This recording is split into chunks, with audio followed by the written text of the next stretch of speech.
doing a story quest about Fontaine. So we're gonna get started. Right, Cavean Rebot. I can't spell. No, speak. Sorry, Jesus.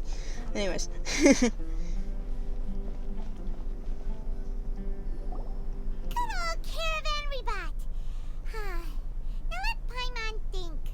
What were we up to the first time we came here? Oh, Paimon remembers. Nahita's consciousness had been trapped by the doctor. I guess we may have stumbled upon this place at the same point before. So much time has already passed since then. And it seems Sumeru's changing for the better now that Nahita's in charge, right? Paimon just hopes this peace will last a long time. And then Nahita won't have any more new problems to deal with. Yes, but a long time as we're Guess you're around. right. We somehow always find ourselves right in the thick of it. Who knows what will happen next? Come to think of it, maybe it's all because of you. Maybe you're just a magnet for trouble. I was just thinking that you might be the problem, Paimon. Me? Before Paimon ran into you, Paimon never ran into any trouble. Magnet. At most, when Magnetic she was super tired, magnet. Paimon got caught I can't in some speak today. strange whirlpool and sucked out into sea. And even then, you fished Paimon out. Anyway, for Nahita's sake, maybe we should think about heading to our next destination for now. Alright, let's Look continue who it our is. journey. Running into you in a Find place the like brother. this? I Dia! can see you two still love wandering around. Oh, it's Dia! Since when are we just wandering around? We're usually taking care of some serious business. Even though it may have nothing to do with our journey. But never mind that. What brings you here? I just finished a commission in the desert for a usual client of mine. Nothing too Commission? interesting. Just Is it escorting a involving shipment of killing goods. someone? I'm on my way to report Possibly. back. That's when I saw you two all the way over there, chatting away. What were you two talking about to anyway? leave Samara and head to Fontaine. Huh? Who's this you guy? serious? Like Can't say I suspicious. saw that coming. Guy looks suspicious. But you are travelers after all. I guess you'd never stay for too long in one place. Oh, she's sad now. Bumping into you like this will become No. a rarity. I'm starting to feel sad just thinking about it. Hey, how about I gather a few mercs to escort you two? Thanks, but no Yeah, need. oh, that's so kind. Paimon had no clue you'd miss us so much. But don't worry. We'll come back to see everyone when we get a chance. Sounds good. All you need to do to get to Fontaine is cross this stretch of desert and navigate some waterways. Knowing you two, I'm sure it won't be anything you can't handle. So, when are you leaving? We'll leave as soon as we're finished. A few more preparations. Oh, wait a sec. Paimon just remembered there are still a few dishes in Sumeru that Paimon hasn't tried yet. Now, where's that list Paimon made? I wonder how Paimon is always hungry. There's this guy again. Who is this guy? I want to know who this guy is. Creepy I man. see. Guess He's you won't walking be away. needing Catch a him. going away party or anything. It's sad enough to see you go like this. Though, now that I think about it, Sumeru wouldn't be what it is today without you. Seems true heroes always prefer leaving quietly. By the way, should we go say bye to Nahita? Oh, good point. Then there's no need to bother her in the real world. Okay. Then, I guess this is Didn't read goodbye that for one, now, but Traveler hopefully in you got Paimon. that. Whether as a Take client care. or a Bye, friend, dear. you're always welcome to come find me. Bye. Bye, dear. Goodbye, Dia. Bye-bye, She sounds so Sumeru. sad.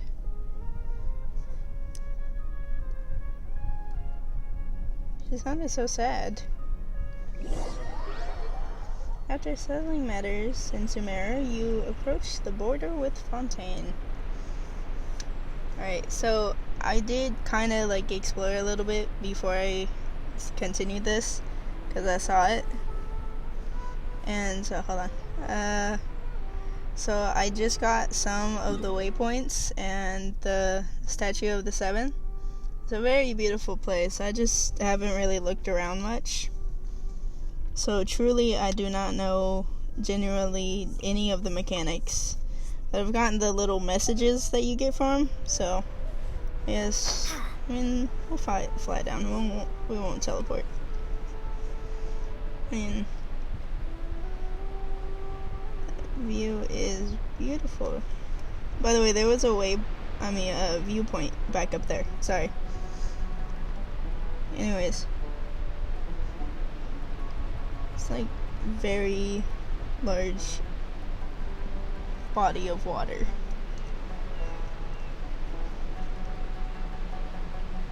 I honestly don't know what to say during this because, and this is kind of like a long way down a little bit, so, but like the little wand waver, the little boat that you're able to ride in, it's down there, as you can see. I'm running out of stamina quickly. Woo.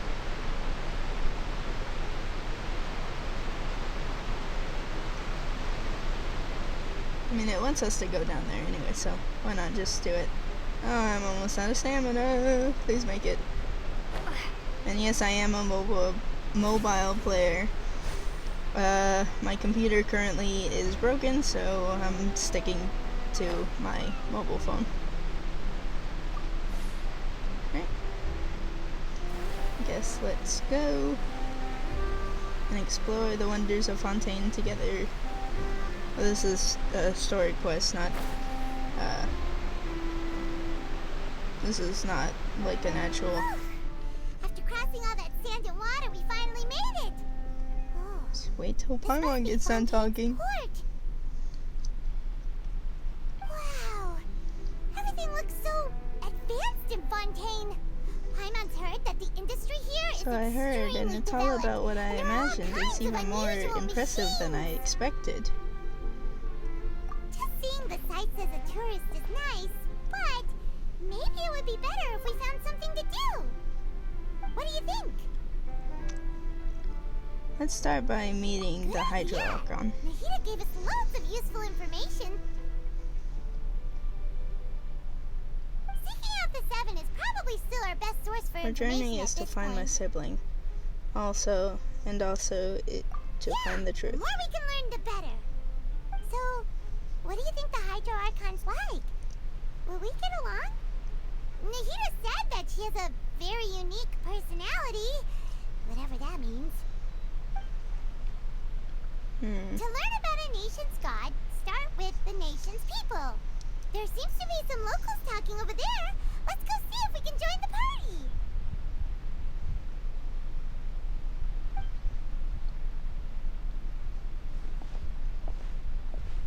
If you ask me, it's a tragedy how things ended for him.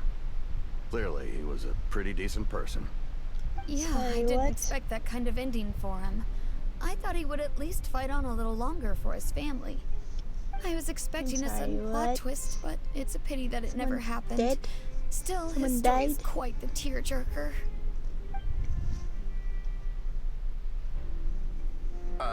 Excuse me. Can I help you too? I couldn't help but notice you standing here Sorry listening. about that. Just hit my keys. Hi. We're travelers new to Fontaine, and we had something we wanted to ask, but you seem to be really busy talking about some kind of play, so we didn't want to interrupt. Play? Oh, no. We're talking about something that really happened. In fact, it's a case that was just heard a few days ago. Oh, Really? okay. Like a real trial? I But the way don't you were think he's talking about dead. it and the words you used just now made it sound I like mean, hopefully he's something still alive story. anyways. Well, good tales are often based on true stories, aren't they? And what you see in reality may also be someone deliberately putting on an act while harboring ulterior motives. Whether something is true or not simply isn't that important. The main thing is whether the story being acted out on the stage is splendid enough. Oh, but it looks like you're not from around here.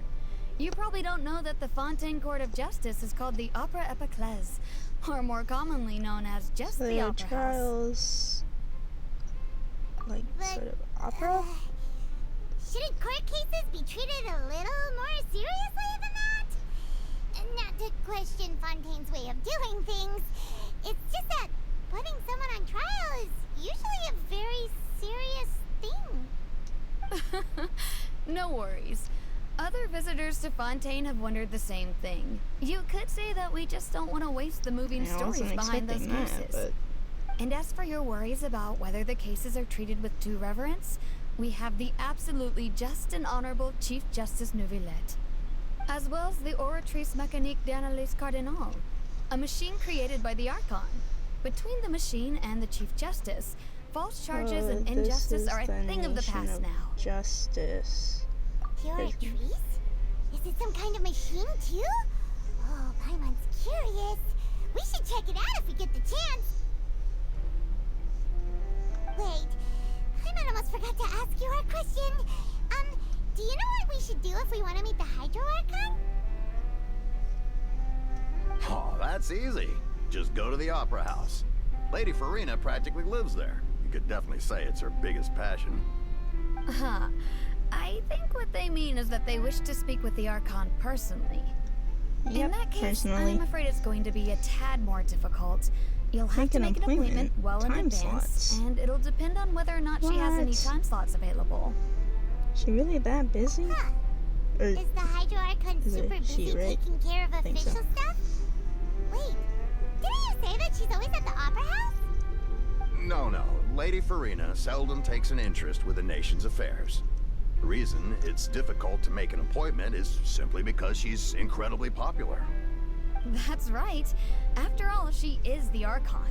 Though she may tend to get a little dramatic from time to time, people can't get enough of her.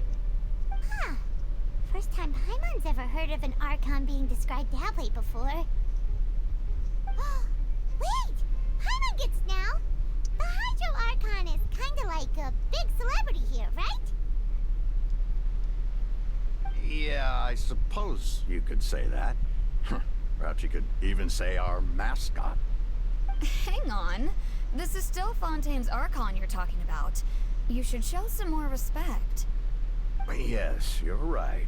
I guess I should at least try to be a little more respectful in front of visitors. Otherwise, I might get arrested and find myself face to face with Monsieur Neuvillette. Come on. Sure, there's a lot of laws here, but Seems the nobody's going to be people of arrested for saying Fontaine something disrespectful about the Hydro like the Archon. Hydro Archon, but they don't appear. Alright, I think we get it. Thank you! Okay. At least we now know that we can find the Hydro I Archon mean, at there the has to be Opera more House. to this, right? But who knows how long making an appointment will take? Guess we could have a look around the city in the meantime. Hey! What are you looking over there for? There's a girl over there. Maybe something's the matter. She isn't going to jump into the water, is she? Oh. Oh. Maybe we Uh-oh. better go check on her. Let's go. Honestly, I wish there was a skip button. Prelude of... Okay, that was a lot, first of all. Second of all, there's a skip button for Paimon someday. Or just a mute. Hello there. Excuse me. Are you alright? Huh? I'm fine. Thanks. Oh, okay then. We just noticed that you seem to be worried about something. About many things, actually. But there's nothing I can do but just keep my troubles to myself. I was just reminiscing about a place my brother and I would play when we were kids. She It was a just cat? atop that hill over there. See? You're pointing at the sea.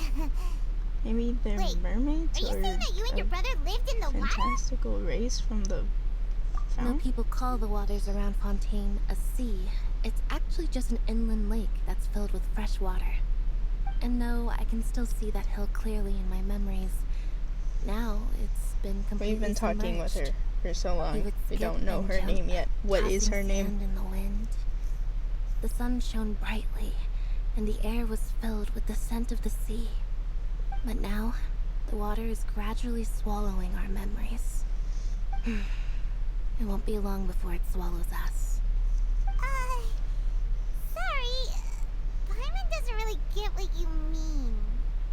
Ah, I don't believe we've had the pleasure who's of this? meeting. Wait, is Are this you Lynette's new friends? Oh, and you are? So he's Pyro. Thanks for looking after my sister. She often What comes here weapon to are you, reminisce good about our sir? childhood, that's all. There's no need for any concern. I love Allow the me design. to introduce myself. I'm Linny, and this Linny. is my sister Lynette. If I had to guess, I'd say you must be Lynette. travelers from abroad. Okay. Linny and Lynette. You. Paimon is Paimon, and this is the Traveler. We just arrived in Fontaine. We were just talking with your sister. Even though we didn't really get what she was saying. I see.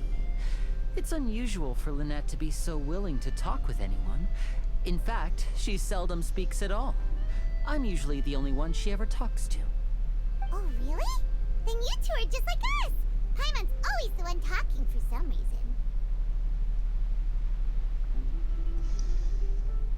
There's hardly anything left for me to say with you around, So Paimon. that's how you think it is? I clicked the other one. I Oops. also think my brother can be too talkative at times.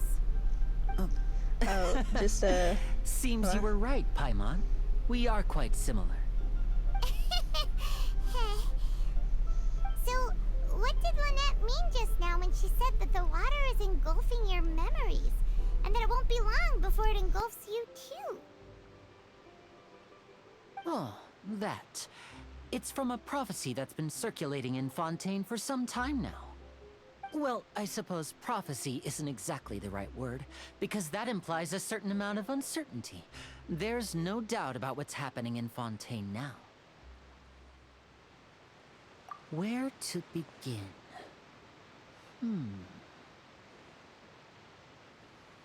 Let's put that question on hold for a moment. We still haven't formally greeted each other yet, have we? Did all the introductions earlier not count? Hello, traveler.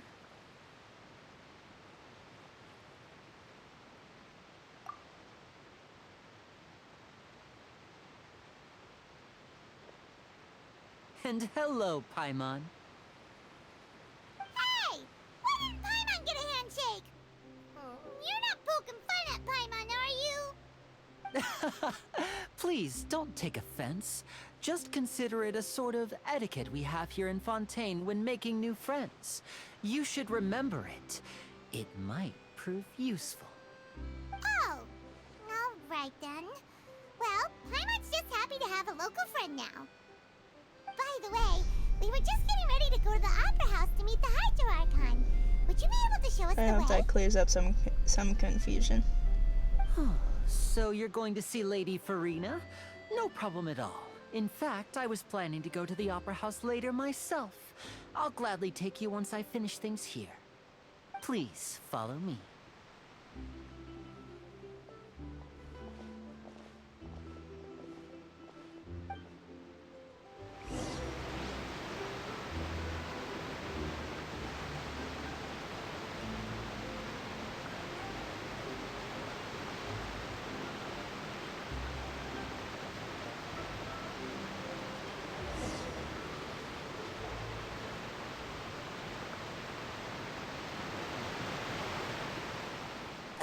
You said you were going to see Lady Farina? Well, it seems Lady Farina has come to see you.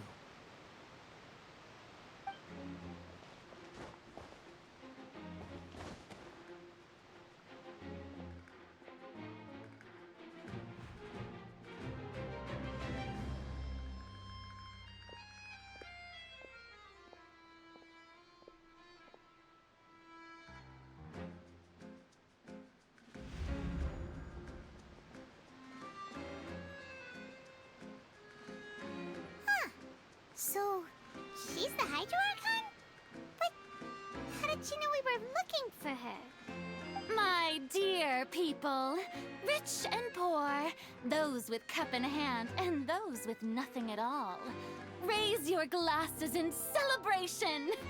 If you don't have one, then just raise your hand in lieu.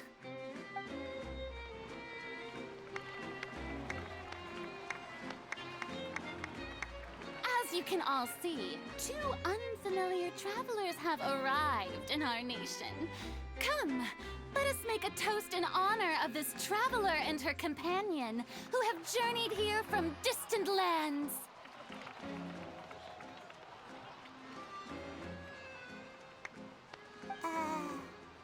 Is she talking about us?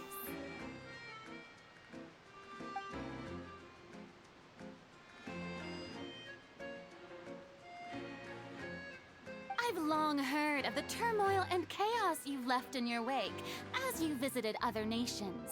But I welcome you nevertheless. No, I have come to receive you personally. Fear is for insignificant cowards. I am a god, and I will never entertain the notion of such meaningless wariness. You can be rest assured. I see clearly your sincerity. Of course, seeking an audience with me is the most sensible thing to do. It will allow you to truly behold my power and witness my authority. Intelligent people always gather under the correct banner.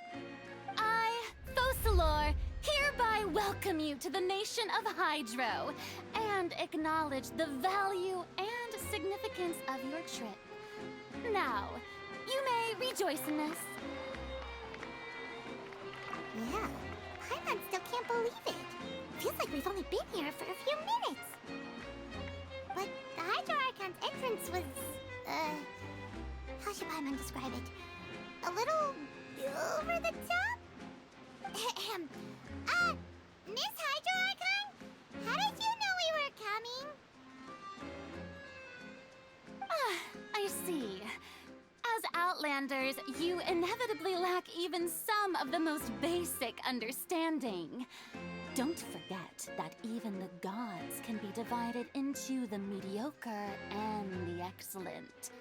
I suppose it's only natural for you to be awestruck by my abilities. You had best stop and consider. Do you really have the noble qualities and etiquette necessary to communicate with a god? All it takes is a flick of my finger for me to know everything about you. Whoa, talk about sounding high and mighty.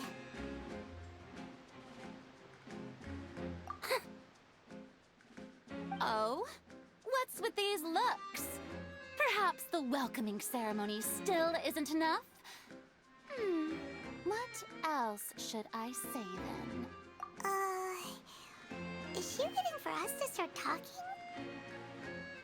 Wow, I didn't expect to see Lady Farina here. What a surprise! Wait, does this mean they're the legendary blonde traveler? How did I not notice before? Hey, what's all the commotion? Oh, is that Lady Farina? Is there some kind of drama going on? Of course. That's the blonde traveler. The one all those stories are about. Lady Farina came here to personally see her. Oh, I bet this is going to be the duel of the century. Ooh, I've got to see this. I knew Lady Farina would never disappoint.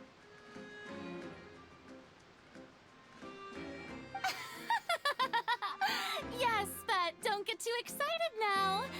My dear believers and spectators alike tend to get quite rowdy, and despite the noise, I've come to tolerate all their ruckus.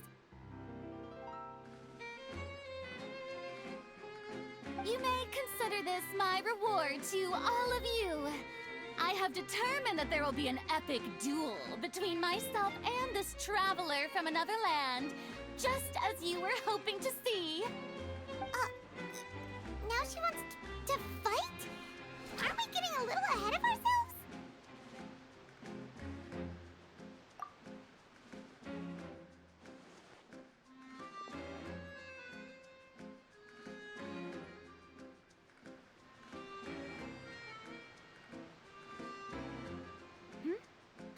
Are you not afraid? Might I remind you that this is a duel against the divine? What are you trying to do, traveler? Provoking a god in front of her people? Stand down, Clorend. I admire her bravery. Few have the courage to draw their sword against a god. She is obviously a true warrior. Unfortunately, people nowadays only crave to be thrilled, and a mere duel will not slake their thirst for excitement. Huh. Yeah, she's right. Just a duel wouldn't be all that interesting. On Araneus, criminals are always requesting duels to defend their honor. They're getting a bit old, to tell the truth. You see. Then, as the god of justice, I shall face this traveler in another kind of duel. A duel in court! Whoa, all right! Now that'll be worth seeing! Right. This is Fontaine, after all. Such a grand opera house, it would be a pity not to use it. Why do you care so much about the crowd's reactions? Seems you've spent a little too much time in the opera house. Besides, how exactly do you plan to have a duel in court? You mean you're going to put us on trial?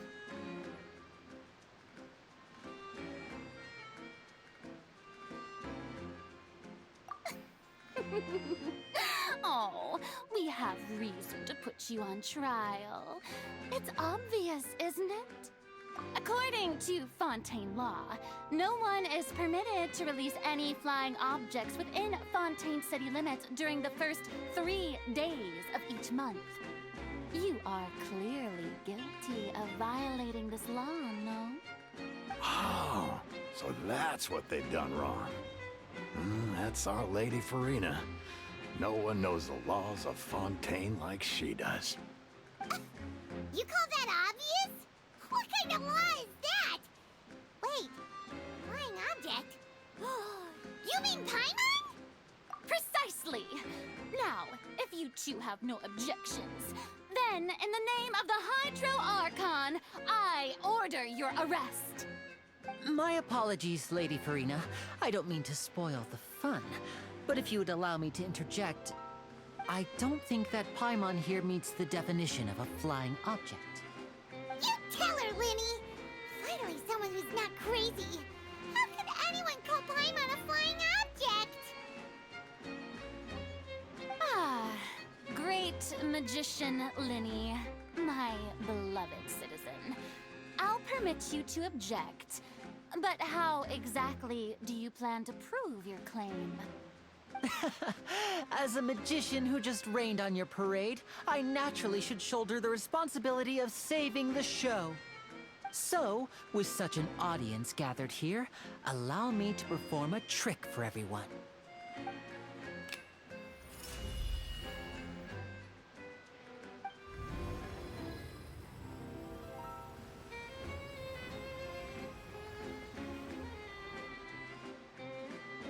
Ta-da!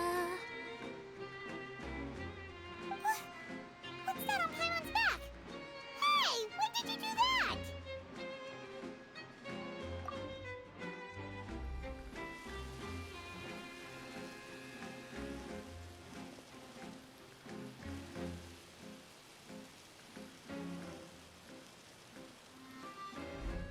There.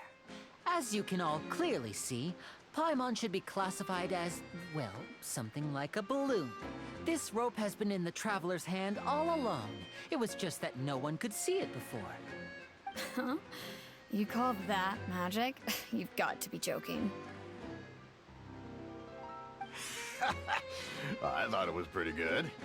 Nice one. Huh. I'm not sure what to think. It seems Lady Farina's charges no longer hold water.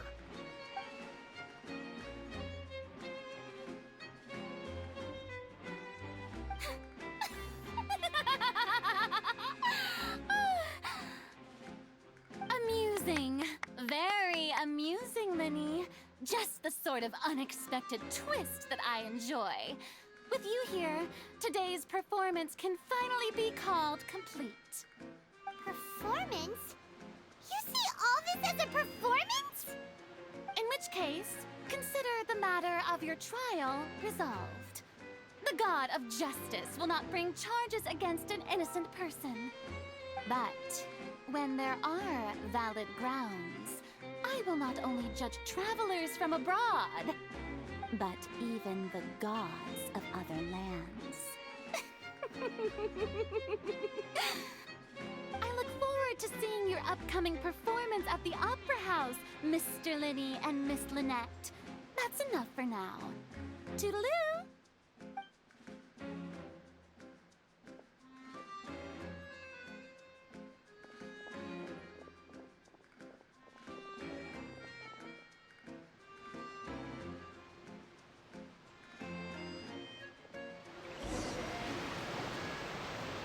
Just like that, she's gone. Well, that's the most unpredictable Archon Paimon's ever seen. You never even had a chance to ask her anything. But that's a problem for future Paimon. That whole scene just now was really... Don't mention it. I just happened to remember that there was such a law, so I did a little preparation, just in case. I didn't think it would actually come in handy. So, now do you see what kind of god Lady Farina is? She can be a bit confusing at times, but she is still amenable to reason. Anyway, Paimon had no idea you were a magician, Linny. It sounded like you'll be performing at the Opera House, right? I just know a few simple tricks I use to make a living. Lynette is my assistant. It will actually be my first time performing on the most prestigious stage in Fontaine, the Opera House. But isn't the Opera House where criminal trials are held in Fontaine? When there are no public trials being held, the Opera House hosts a variety of other performances. To the people of Fontaine, the line between a trial and a performance can be a little blurred. And speaking of performances, I would be remiss to forego this opportunity gifted by fate. Might I invite the two of you to see my performance? My brother's always excited to make new friends. Oh, sure.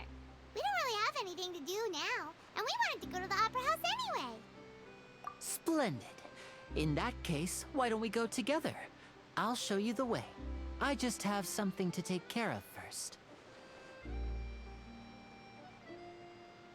Oh, you really mean it? Then I'll take you up on your offer.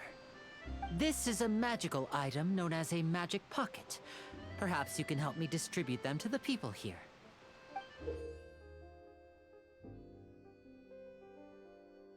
Huh? What are they going to use it for? About that... You asked me before about the prophecy, right? Let me start by telling you a little more about what it entails. I'm not sure exactly when it began, but a prophecy has been circulating around Fontaine.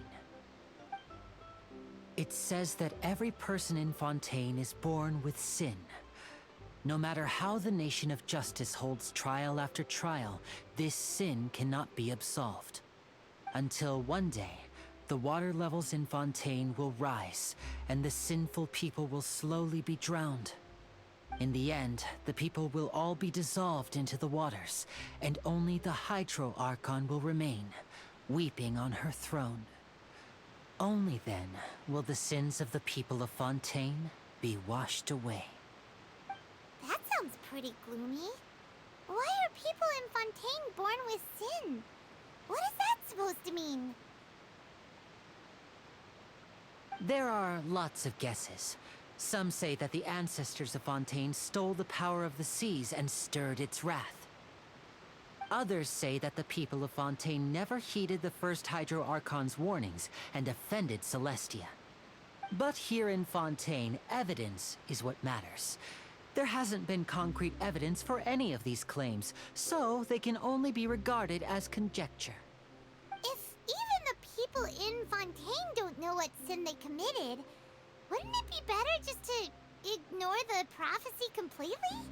Why bother feeling guilty all the time? That's exactly what the people did at first. But in the last few years, the water levels in Fontaine have actually started rising.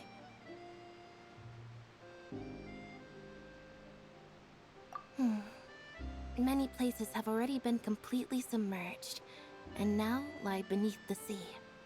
Many people carry on with their lives as before and shrug it off as a natural phenomenon. But my family and I think that the people of Fontaine shouldn't ignore the possibility, which would end up sentencing them to death. We hope that at least the people who reside near the waterfront can move away before it's too late. So, we've started distributing magic pockets to them. As a magical item, these magic pockets have astonishing capacity. I'm sure they will come in handy when people are moving their belongings. Oh, Paimon gets it! It's like preparing for a rainy day!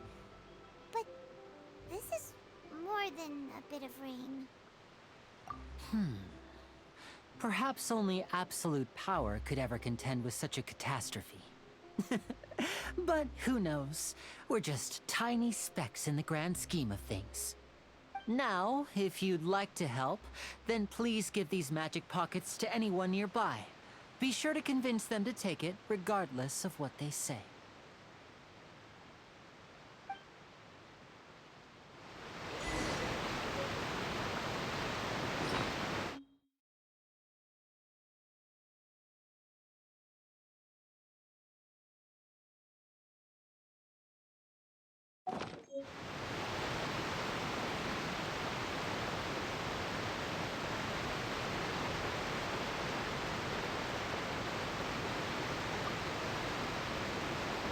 What's this?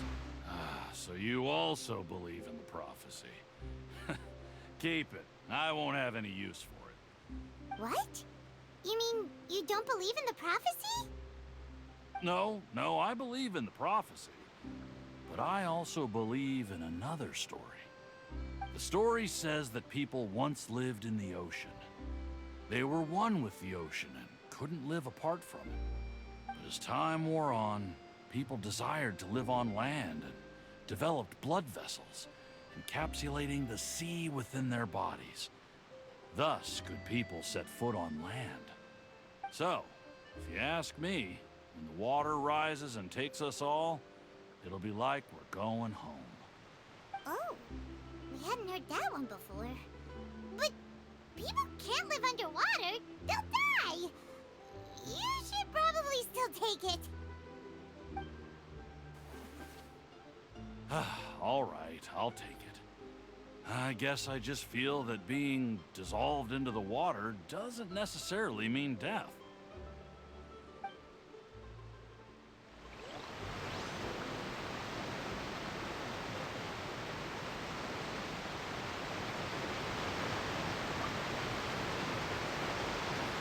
So you're the blonde traveler that everyone's been talking about. My apologies for not recognizing you earlier. Oh, a magic pocket? Seems you really thought of everything. I guess it's better to prepare for the worst and hope for the best. Thanks. Please, also thank the magician on my behalf when you get the chance.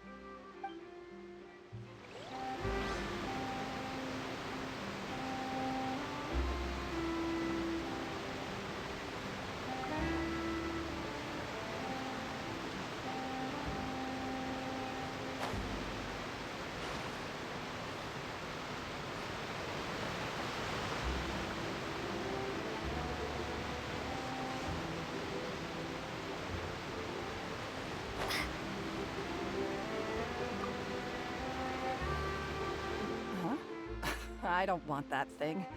Way I see it, if the prophecy's true, it's still gonna be a long time before the water can cover everything. Life is all about living in the moment. What use is there in worrying about the future all the time? We'll cross that bridge when we get to it. You should still take it. You never know when it'll come in handy. Oh, all right, fine. Thanks. It's just that if I start moving, that means I've already given up on the life I have now.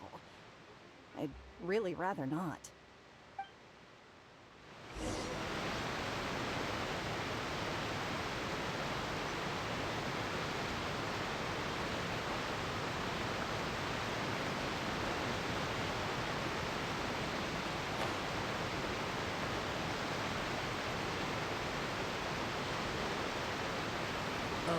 You already handed out all of the magic pockets?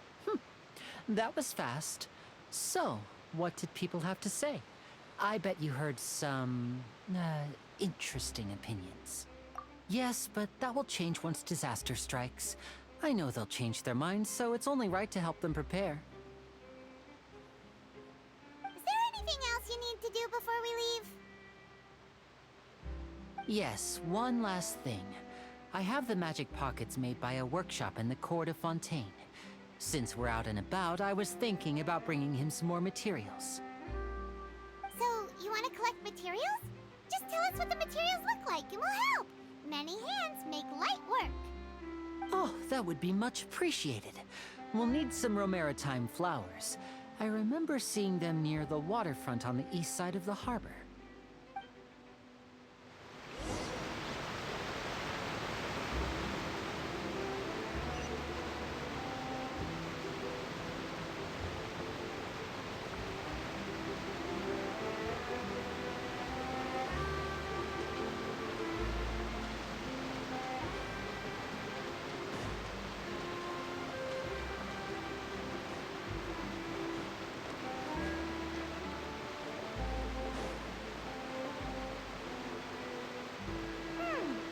It seems we have to use Hydro to collect Romaritime flowers.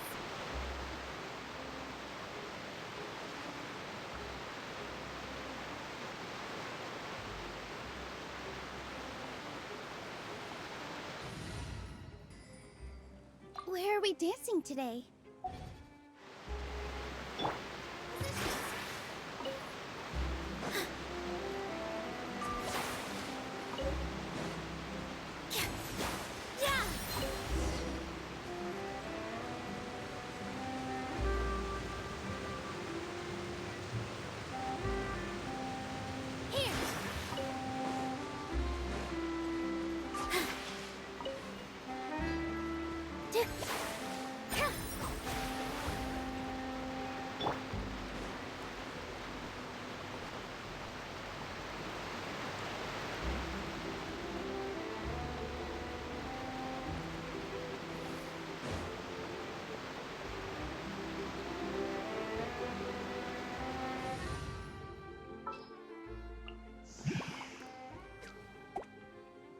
Send one, send a...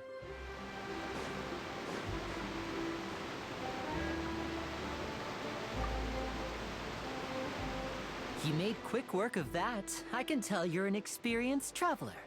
I've also finished collecting a few here. Maybe next time you'll feel like helping too, Lynette. No way. I'm in power-saving mode today. Otherwise, I fear I may not have any energy left for the performance at the Opera House.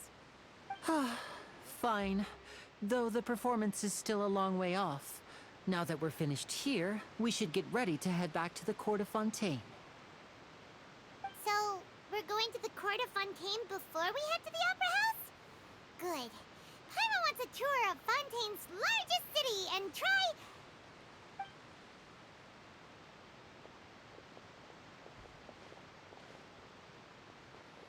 Wait, shh. Have you noticed that person over there? The young girl. Huh? What's wrong with her? Paimon didn't notice anything. She's obviously a thief. Magicians and thieves practice similar methods. We divert attention, and a distracted audience is one that won't discover what you're really doing. Watch her movements carefully.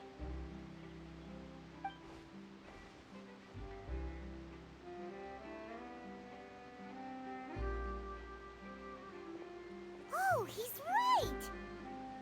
Shh, keep your voice down. We need to think of a way to catch her, but it seems she's very alert. Perhaps we should split up.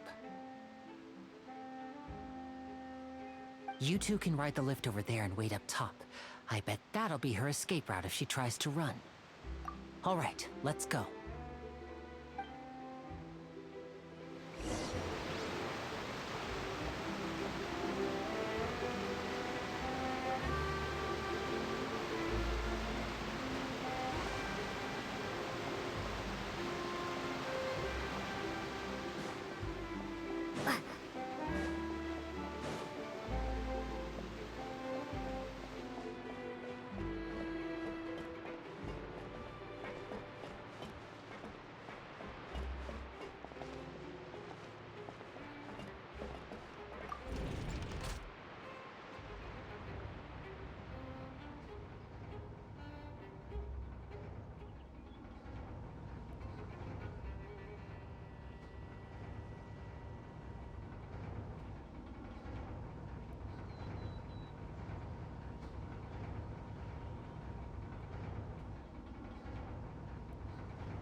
wanted us to wait. Oh, look! Isn't that her?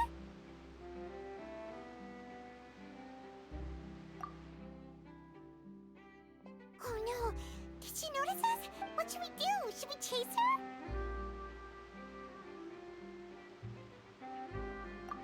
You're right. She might Nothing's happened for a while now. Paimon wonders if Lenny caught the thief. Yeah, let's go.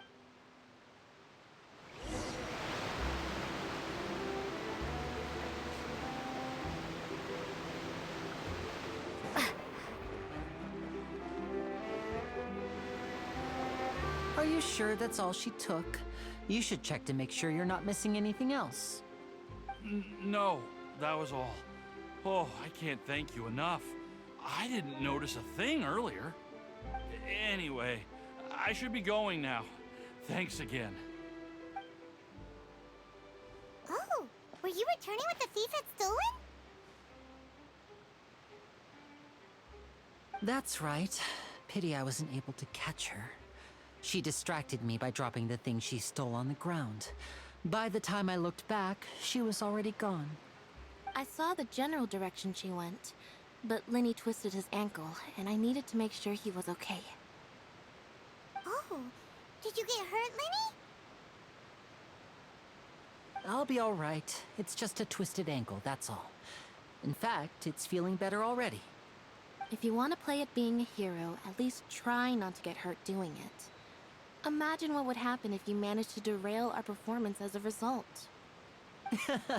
You're right. Sorry, Lynette. I have to admit that the thief was even more skilled than I had anticipated.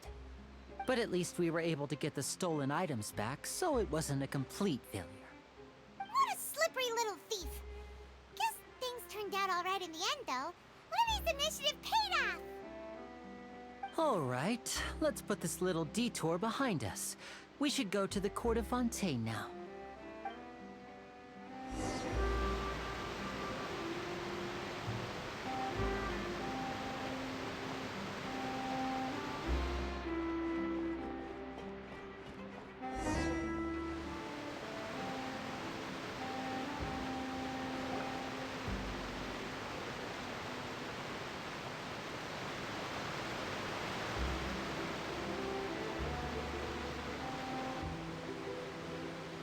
So, we ride this thing to go into the city? What an ingenious way to get around! People in Fontaine really know how to use water! This is an aquabus. It allows people to travel between several key locations around Fontaine. It's pretty convenient, but the ride can become a little dull after a while. The scenery is always the same. That's why it's better to travel with friends. So you mean it's still boring even when I'm riding with you? No, that's not what I meant. It's just that, well, you don't really talk that much. Besides, it doesn't really feel like a real trip when it's just the two of us. It's the same as being at home. Whatever. Guess that's what it's like to be an older brother. It's about time for us to leave. Let's get on board.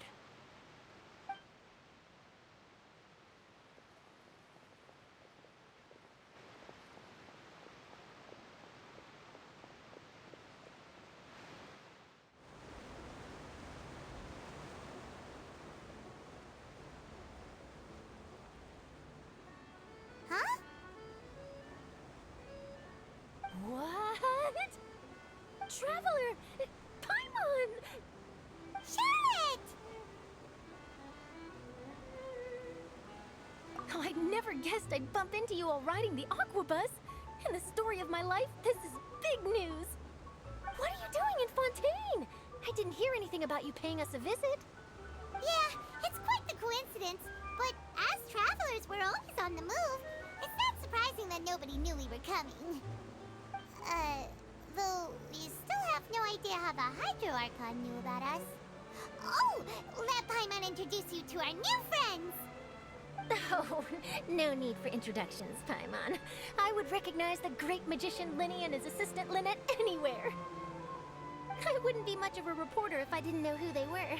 It's a pleasure to meet you. I'm Charlotte, a reporter for the Steambird. Nice to meet you. From the Steambird, huh? We've often relied on your paper to promote our performances. It's an honor to meet you. Now that everyone knows each other, Fontaine suddenly doesn't feel like such an unfamiliar place. So, what have you been up to lately, Charlotte? Any big news? Not too much. When there isn't any breaking news, I mainly cover the trials at the Opera House. You could still manage to keep readers' attention as long as you tell things from a clever enough angle, even if it's the same old topics. For example, reporting on how a scammer once deceived vulnerable girls into relationships, or how a financial criminal was once so poor that they ate a single piece of bread for 5 days.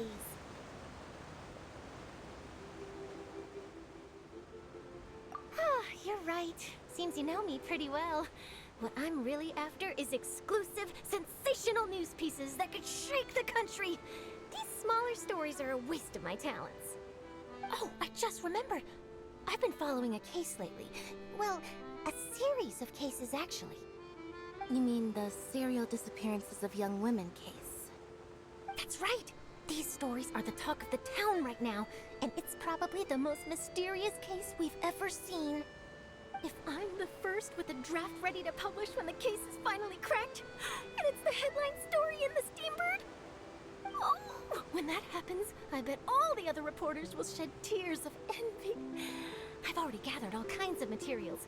I just can't wait for the truth to be revealed.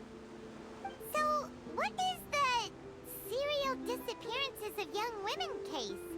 You mean the culprit hasn't been found? That's right. The first missing girl case happened almost 20 years ago. And ever since, after a period of time, another girl disappears.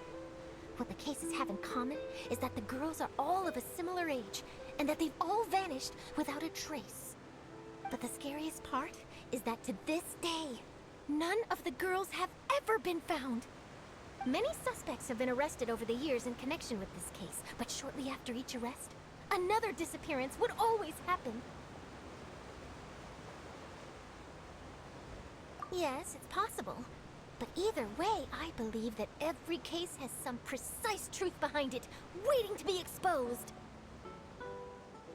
Yes, I agree. And at the very least, the family of those missing girls deserves some sort of explanation. I just imagined for a second what I would do if Lynette were to suddenly disappear. I'd pay any price to get her back, and then find a way to track down the culprit. Please don't imagine that, Linny.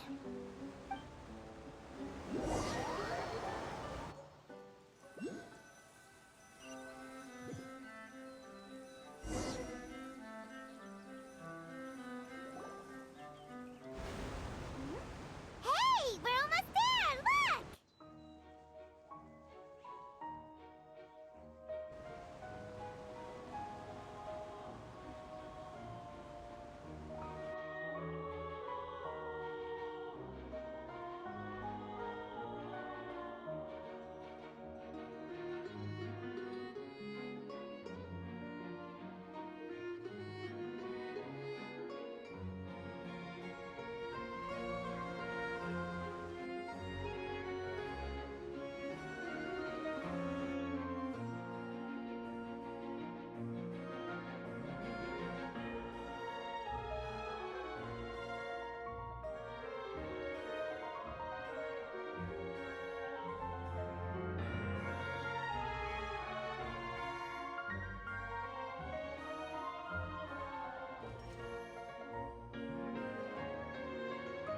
Well, I really enjoyed chatting with you.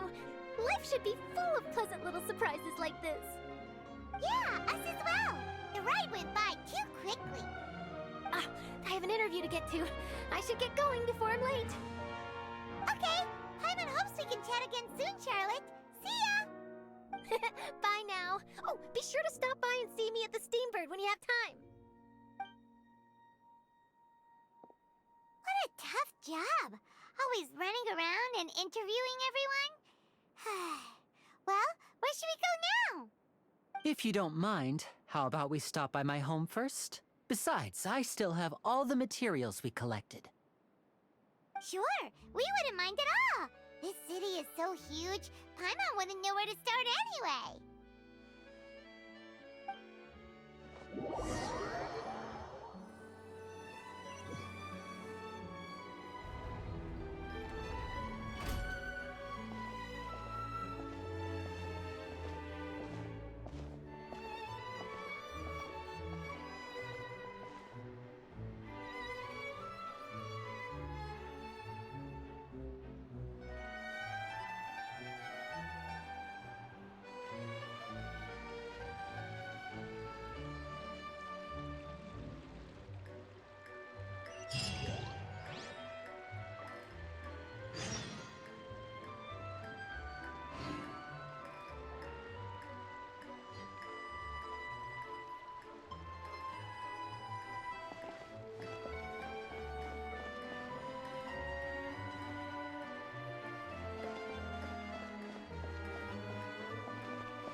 This is our current abode. Ah, Fremine, you're home. Where did everyone else go? I have some new friends that I would like to introduce. Oh, they all just went out a moment ago.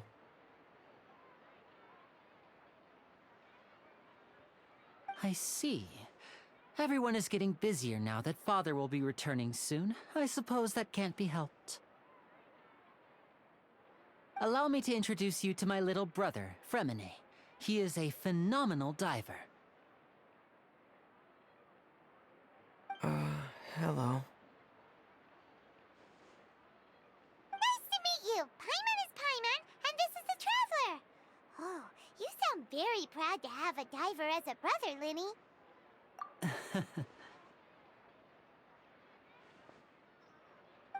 Linny, could you come here for a moment?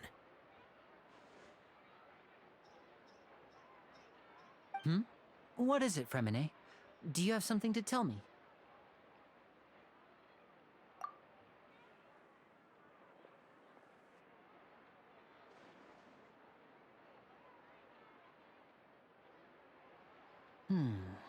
Okay, I see.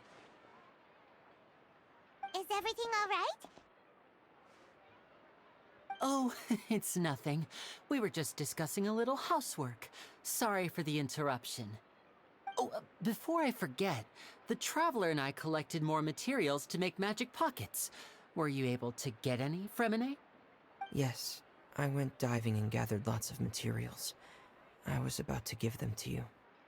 That's our Fremine, always quick with the underwater work. All right, I'll take these to the workshop.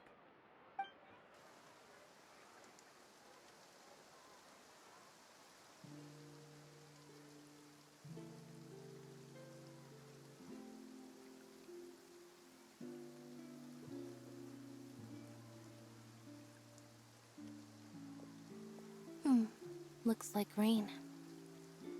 Oh, you're right. But wasn't it clear and sunny just a moment ago? Fontaine's weather sure is weird. I'm afraid that's just how it is here. It often rains on days where there are trials being held in the Opera House, but don't worry, it'll clear up soon enough. What's wrong, Fremine? There's a legend about the rain that I tend to believe. It's said that a dragon of water once resided in Fontaine. Though we don't know where the dragon went, every time it weeps, the skies will cloud up and pour out rain. When I was a child, my mother told me that if I wanted to go outside and play, I should yell toward the sky at the top of my lungs. Hydro Dragon! Hydro Dragon! Don't cry.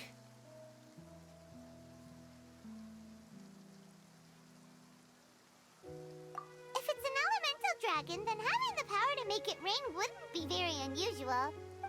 Let Paimon try something.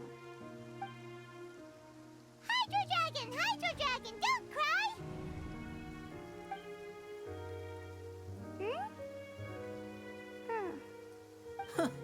Doesn't seem to be of any use. It is just a legend after all. You know, you might be a more popular magician if you understood the concept of romanticism. Or could at least play along. Sorry. It might be because we've never met the Hydro Dragon. Perhaps it can't be comforted by the words of strangers.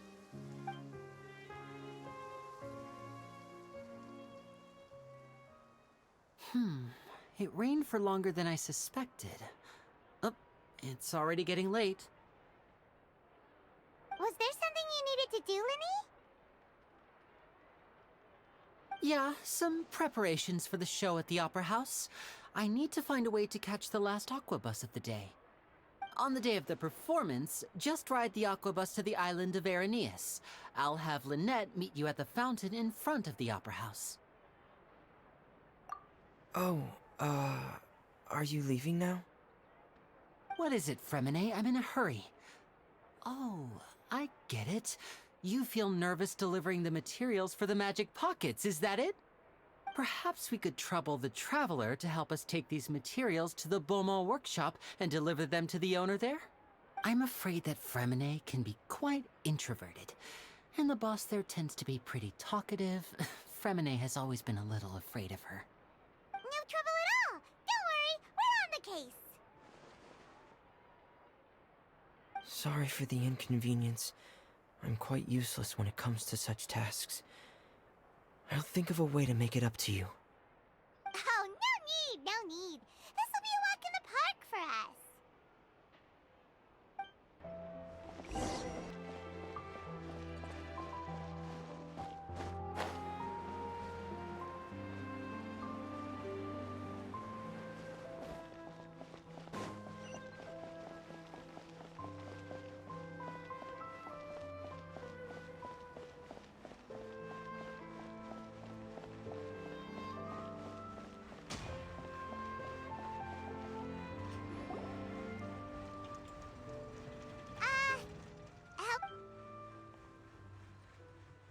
Oh, hello there. New customers? Looking to buy, or do you need something made? Or perhaps you're just looking for a chat with me. Oh no, we're just here to deliver some materials. Here they are. They're for making... what were they called again? Ah, these must be for magic pockets. I could tell right away. I've already made several orders worth now. No need. They've already prepaid several batches worth. When they told me what they'd be using them for, I even offered them a discount. But they insisted on paying the full amount, saying that I had a business to run. It seems both their hearts and their pockets are made of gold. Whoa. So, is Linny actually loaded? I can't say for sure, but who knows? Maybe there's good money to be made being a magician in Fontaine. Hey! Is this machine what you use to make stuff here? It looks really advanced. Why use your hands when a machine can do the work? It would be a waste not to use the latest technology, and wasting is a kind of crime. But where does a big machine like that get its power from? Well, it's a little complicated. I'm not sure I can put it in layman's terms for you. But basically, everything we usually use here in the city is powered by indemnitium. It's a type of energy that's produced from trials. Huh? How can trials produce energy? Well, I'm not completely sure of all the details myself, but basically, when a trial is in session, the Oratrice Mécanique d'Analyse Cardinale harvests people's belief in justice and converts it into energy to be used all around Fontaine. So that's what its other function is? Paimon heard that the Oratrice was created by the Archon to make judgments. But Paimon still doesn't get it. How could something unreliable like people's beliefs be turned into a stable power source for these machines?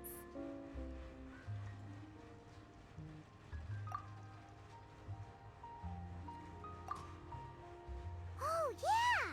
So that means the Hydro Archon relies on the machine to take the energy created by belief and turn it into power for all of Fontaine, right? Even though I've never heard anyone really put it that way before, it sounds like it makes sense. Besides indemnitium, we have another type of energy called pneumosia. It isn't produced by the power of the Archon, but it is unstable by nature. Even now, it still cannot be widely used by civilians. I thought I'd find you hard at work, but here you are chatting the day away. Since you're already talking, I'm sure you wouldn't mind a few words with me. You again? Didn't I already promise you that I'd have the more I owe to Confrérie of Cabriere by next month? Why are you hounding me now? Yeah, but how do we know that you won't go running off by the end of this month? I want 50% today. Wait, no, 70%. Huh? Seems business isn't so great for the workshop. We've already finished our job and delivered the materials. Maybe now's a good time to leave? Hey, hold on. Before you go around trying to collect payments, why don't you settle your own debts first? If Confrérie of Cabriere wants to poach clients from Northland Bank, that's fine. But I'm afraid you still owe the bank a hefty sum of mora. So why don't we work things out between us first, before you get back to your little conversation here? You're from Northland Bank. But we said we'll pay everything we owe next month. Why are you hounding me now? Traveler, Paimon! I didn't think I'd run into you here in Fontaine. What are the chances? We're surprised to see you too! What are you doing here in Fontaine? You didn't want to stay in Snezhnaya? Long story short, I've already been in Fontaine for some time now, and honestly, things have been pretty boring. But it seems that fate brought our paths together today. Not only will I have some good friends here now, but ones who always seem to find trouble. Either way you look at it, it seems things are going to get a lot more interesting now. Pretty sure we'd want to avoid anything that you'd find interesting. Besides, our trip here has gone pretty well so far. Right, Traveler? Hey, you, Northland Bank boy. Aren't you forgetting something? Don't interrupt. It's not often I run into the Traveler like this. Why don't you wait for me over there for a while? You kidding? Aren't you the one looking for us? You really expect us to sit and twiddle our thumbs while you catch up with your friends? Listen to me, boy. If you want your mora, fine. Why don't you come and take it? Hey, I just said not to interrupt. Oh, by the way, Traveler, the last time I took Tonya and Tusser ice fishing, Tusser said... Hey! That's way over the line! All right, boys, let's see who has to pay up next. Can you at least let me finish one sentence? Fine. Though the bank told me not to get rough with our clients. You're the ones who started it. This is an act of self-defense. You two will have to be my witnesses, okay? I'm sure this won't take long.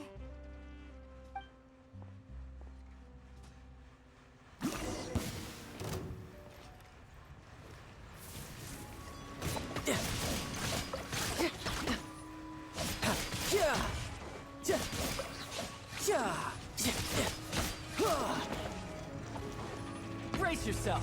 This is gonna hurt.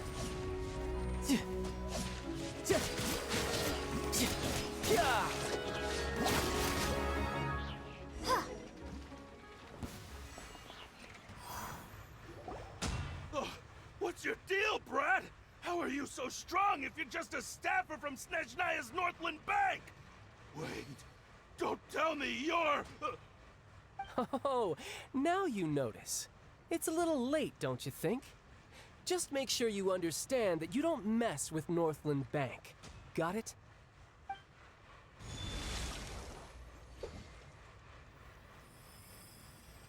Huh? Now's my chance!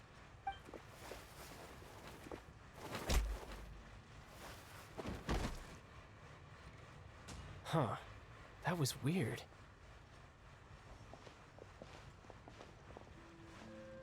I'm not sure. It's as if I suddenly lost control of my hydro powers when I needed them. Maybe there's something wrong with my vision? Strange. How could that happen? First time Paimon's ever heard of someone losing control of their vision. Never mind. It doesn't matter. If I want to stay sharp, I shouldn't be relying too much on my vision anyway. Besides, I always have my delusion in case I need it. So what are you doing in Fontaine, child? I don't see its work for Northland Bank. Well, I guess it's because I've been in a bad mood lately. Huh? What kind of reason is that? Wait, since when do you feel down about anything? I don't know. Maybe I still have a lot to learn about myself. But recently, there seems to be some sort of restless power stirring inside of me. And I don't know why, but every now and then I feel like I'm in a terrible mood. Maybe you losing control of your vision just now is connected with that power you're feeling inside. That is a possibility.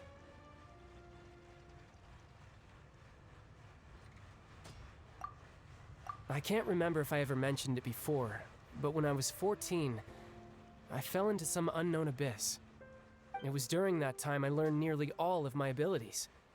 The one who took me under her wing and taught me was named Skirk. She was always quiet and very mysterious.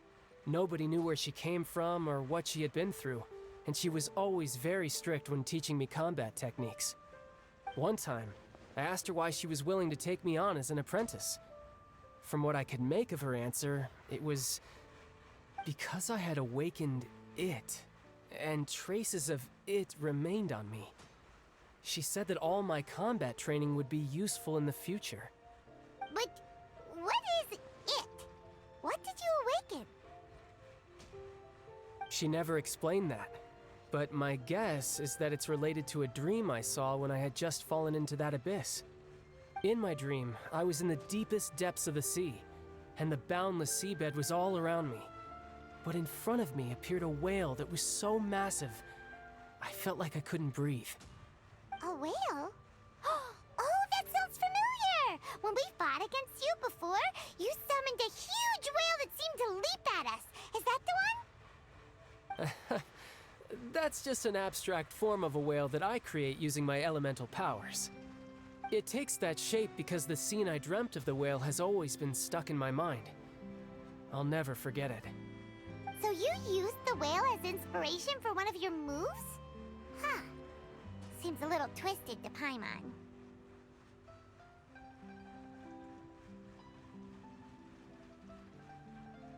So why don't you just go ask your master? Maybe she knows the answer. You make it sound so easy. Ever since the incident I experienced there, I've never stopped searching for Master Skirk and that unknown abyss. But it's been years now, and I've still found nothing. There isn't even a trace of the place where I remember falling into the abyss. Oh, it sounds like some kind of ghost story. Yeah, I'm out of leads at this point, but there's nothing more I can do. It seems that strange encounters in this world tend to be elusive like that. Oh, seems the time really flies when I'm talking with you. I just remembered I have somewhere else I need to be, so I should get going. What? More work for the Northland Bank? No, it's more of a personal appointment. Lately, I've been sparring with some of Fontaine's official champion duelists whenever I'm feeling bored. Official champion duelists? You mean it's their job to duel? Yep, in Fontaine, before a criminal goes to court, they're given one chance to defend their honor by requesting a duel with an official champion duelist. The champion duelists are all-powerful fighters selected from among the nation's best, and the duel itself is a no-holds-barred fight with no specified stopping point. So engaging in such a duel is regarded as a symbol of defending your honor. If a criminal manages to win the duel, they'll be acquitted, but if they lose, they'll have no choice but to stand trial. And the worst case scenario is that you're simply killed in the duel. Though it's rumored that Fontaine has a death penalty, from what I can tell, no one has ever been officially sentenced to death. So really, the only people who opt to duel are those who have suffered a grave injustice in being accused, or those who greatly value their honor. Otherwise, why gamble with your life?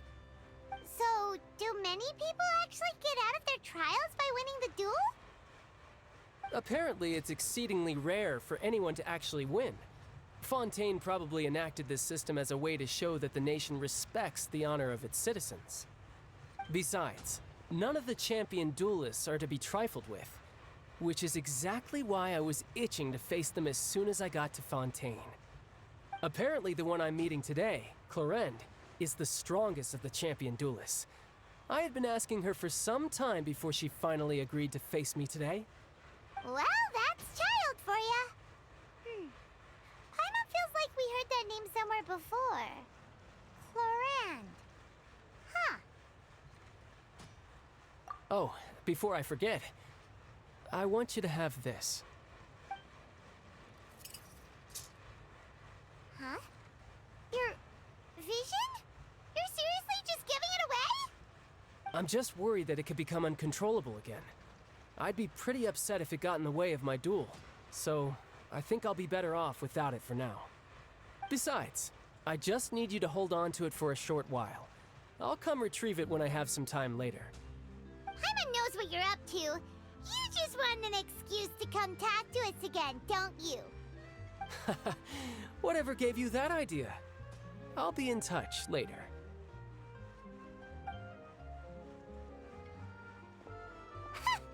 That sneaky guy. He said he's been feeling down lately, but he seemed the same as ever to Paimon. Well, since we don't have much to do for now, we might as well walk around and see the city before Lenny's performance.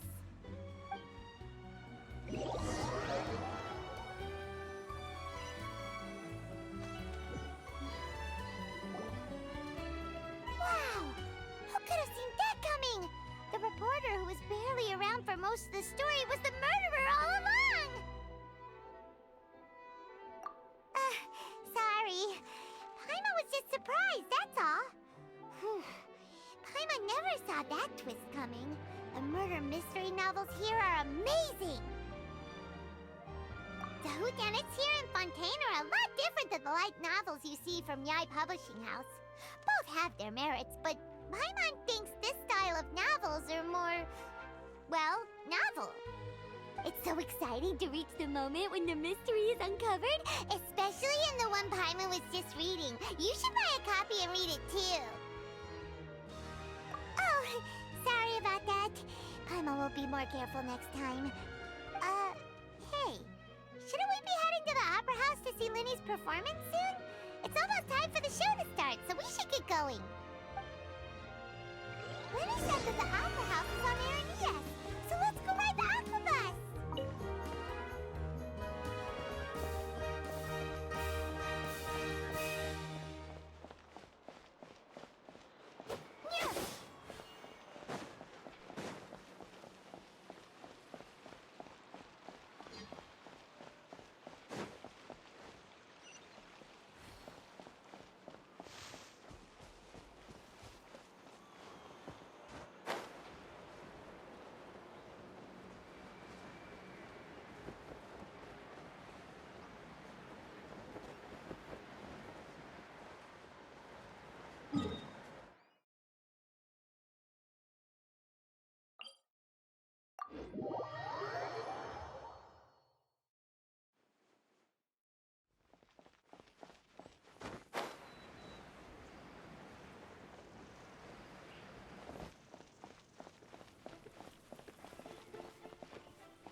Now this is fancy! The Opera Epiclese. What a place to hold a performance! No wonder Lenny and Lynette were looking forward to it. Huh. Looks like there's a lot of people standing around the fountain up ahead. Oh, Archon, please bless us with a bright and healthy child. We pray. I don't know why you always feel the need to ask so much. I'll be happy as long as our child is healthy and lives a peaceful life. I guess if they're our kid, then there's no doubt they'll turn out smart. Maybe this is one of the customs in Fontaine. There sure are a lot of couples here. Vache. What's wrong? Vache. Vache.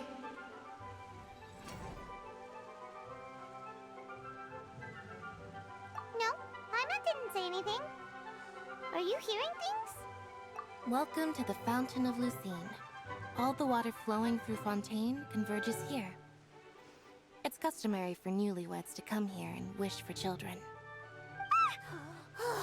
Lynette! You scared Paimon! When did you get here? Lenny asked me to wait here for you, remember? Right.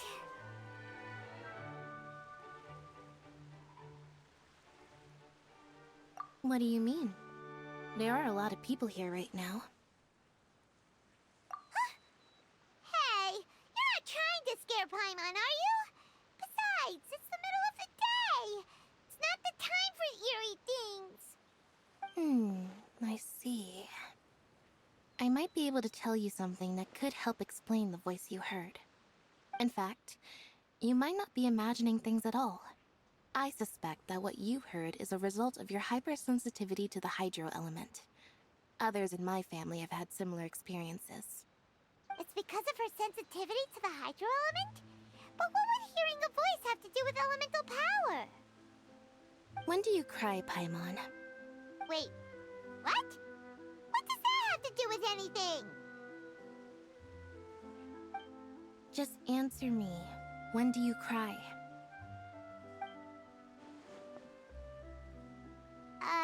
When Paimon's really sad? Oh, and when Paimon's super happy. Oh, and also when Paimon's really, really scared. Then you should understand that tears contain your most intense emotions.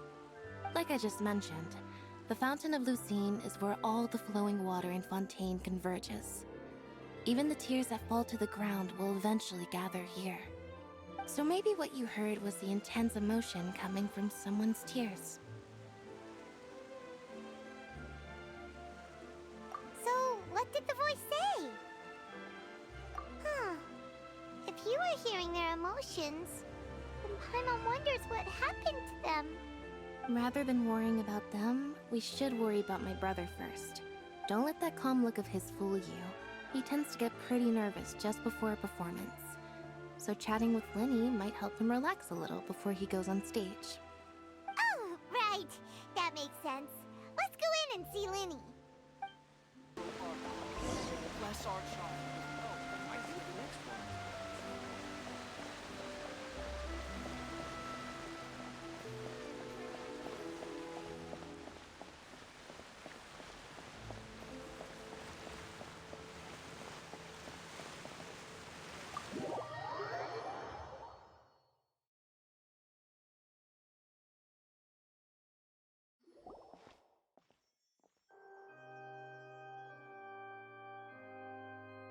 Traveler and Paimon, good to see you.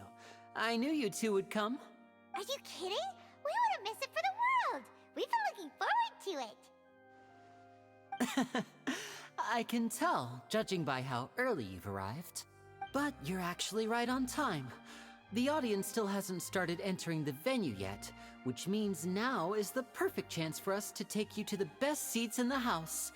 Wait just a moment, I'll fetch the tickets.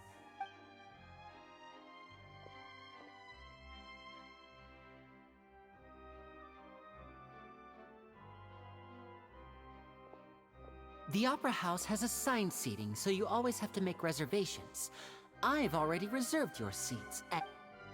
Ooh, front row seats! Thanks, Lenny! Don't mention it. There's no need to keep thanking me. Hey, Lenny! Could you come over here and take a look at this? Oh, I'll be right there.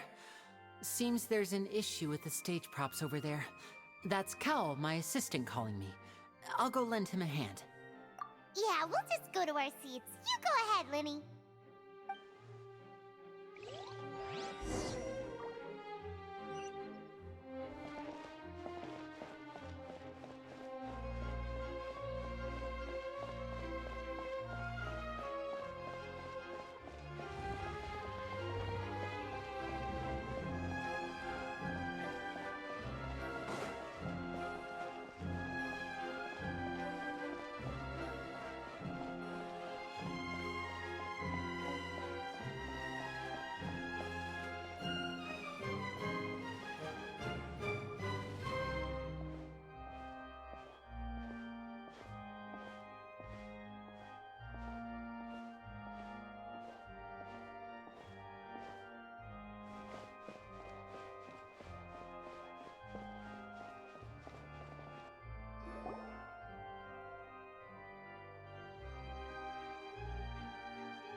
Oh, these should be our seats. Come on, let's sit down.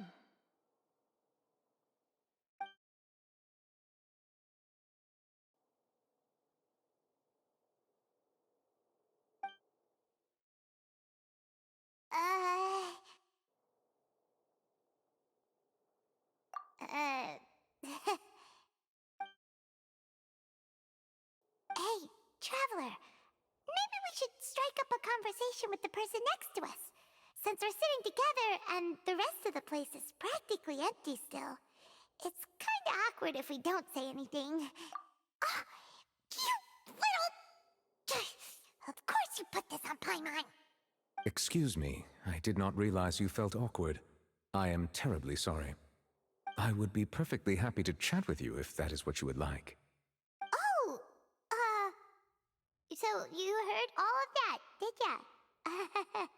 Boy, you sure have good ears. Paimon thought she was keeping her voice down. Wait, that's not it. Paimon's... Sorry. Paimon's the one who was being rude, talking under her breath like that. So, let's talk, but, what should we talk about? Oh, Paimon's got it. You're also here early and sitting in the front. Are you a friend of Linny's, too? A friend, you say? Well, if Mr. Linney would like to be my friend, I would be more than happy to reciprocate. Oh, so you're not friends with Linny, then. Oh, this is getting more awkward by the second. Paimon nearly forgot to make her introduction.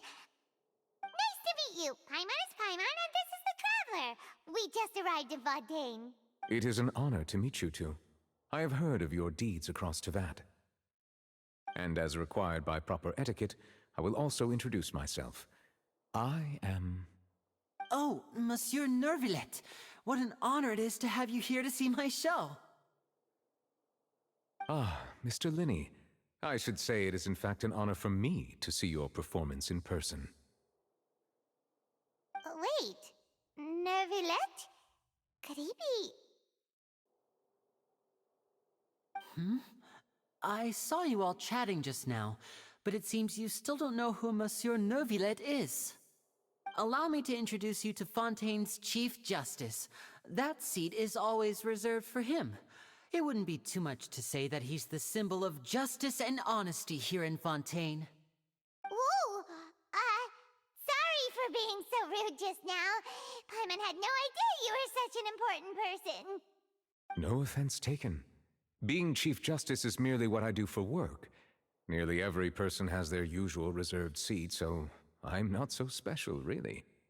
And by the way, I should probably let you know, even though I would prefer not to, there's someone sitting up there in the VIP seats that has been striking a pose for quite a while now. I believe she is trying to give you a most elegant and impressive first impression. So I think you should take notice of her sooner rather than later, otherwise she may become flustered.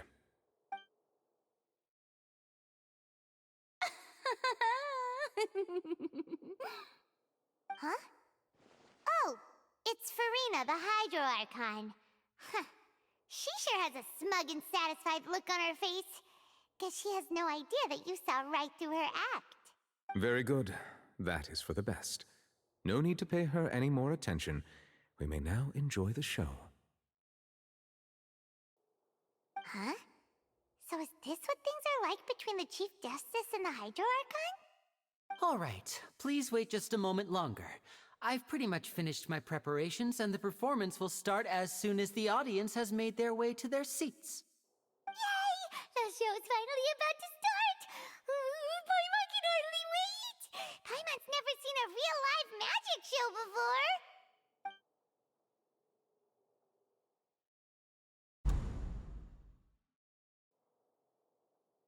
Oh! They're dimming the lights! The show must be starting!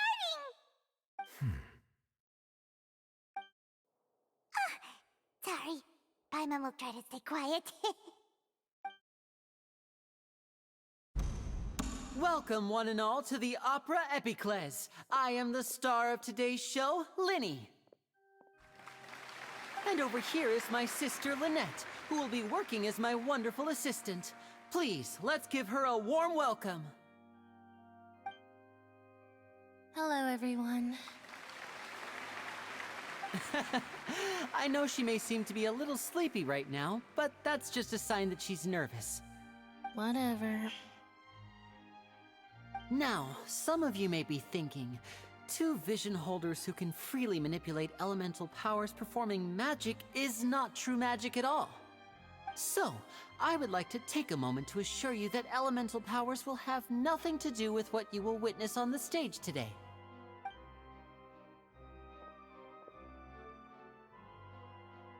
Both Lynette and myself have removed our visions for the show. That way, even the gods won't be able to help us. Oh, good point. That's what makes the show real magic. Now, without further ado, let the show begin. Lynette will now exit the stage to make some preparations. I know you might miss her, but don't worry. She'll be coming right back on stage momentarily. Perhaps in an unexpected way. I'm sure she'll be stealing the spotlight soon enough. Oh, and before I forget, there's one more thing I should say. You never know what can happen in the blink of an eye. A magician's greatest skill is making things disappear or appear. The possibilities are endless.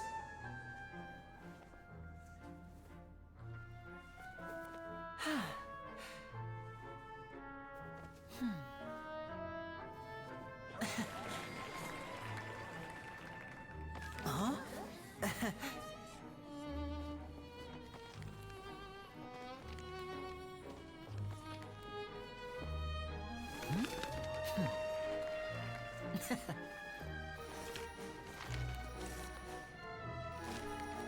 But this isn't what you came for. These little tricks, you've seen them all before. So it's time for something truly extraordinary, don't you think? This one's a little tricky.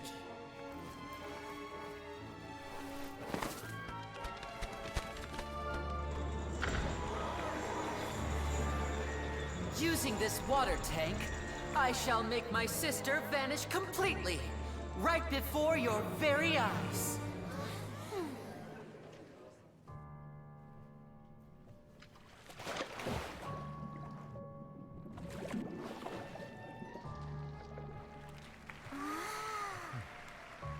It's actually quite simple. She'll just turn into air bubbles and float right out of the top.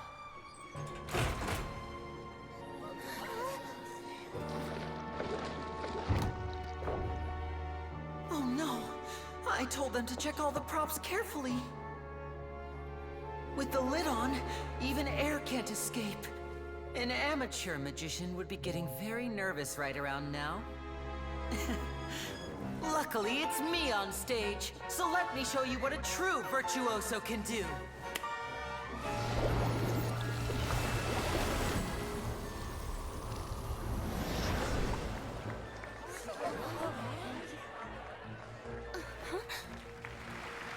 Lynette, are you still there? Don't go too far. We don't want to use up all our magic. Hi, I'm back. Uh-huh.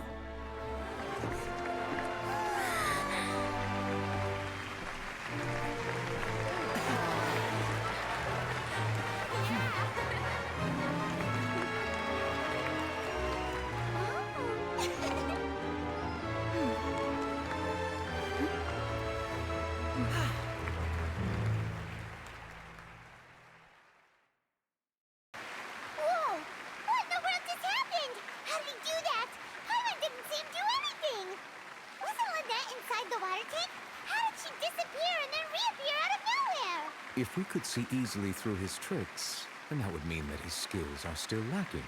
To appreciate magic, you should focus on the show happening on stage, rather than getting caught up in trying to see that which has been intentionally hidden. Guess you're right. Paimon couldn't believe her eyes when Lynette reappeared. Amazing!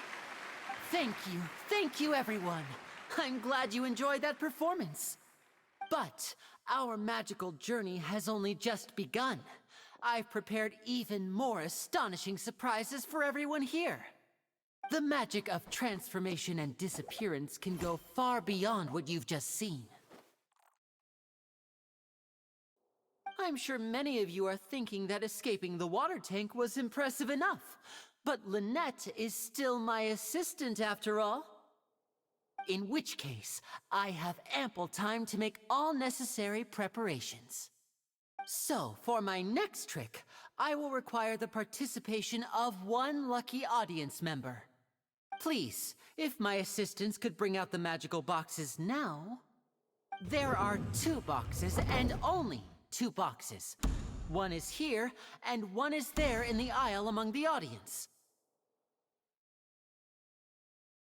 I'm sure many of our clever audience members have already guessed our next magic trick. A swap! Our lucky audience member and I will each enter a magic box. After 1 minute, we will each emerge from the opposite box. Now please, everyone pay very close attention to the box you see here. Don't give me any chance to make a move. Wow! How's he gonna do this? Hey, do you think this is all magic tricks, or does Lenny have actual superpowers? The lucky audience member will be generated by this random number selector. It selects numbers entirely at random. Even I don't know who will be chosen to participate. Now then, let's begin. Let me see. Oh, row 7, seat 3. Congratulations! You now have the chance to experience magic firsthand for an entire minute. Please, come forward. My assistant will take you beside the magic box. I'm sorry, it might be a little cramped inside, but no need to feel nervous. We've carefully arranged everything for you to be as comfortable as possible. You don't need to do anything, but no matter what strange things may happen, don't come out of the box. If the magic is interrupted, who knows where you might end up? You might even find yourself in the Fortress of Meropide. Oh, okay. All right. Before I enter the magic box, there is one more thing I need to ask the audience to do. Could you all give me a countdown? Like this. 60, 59, 58. Just keep counting down. You can go a little faster or slower if you like. I won't be able to see anything in the pitch-black box, so I'll be relying on your voices to know when time is up. Oh, and no tricks now.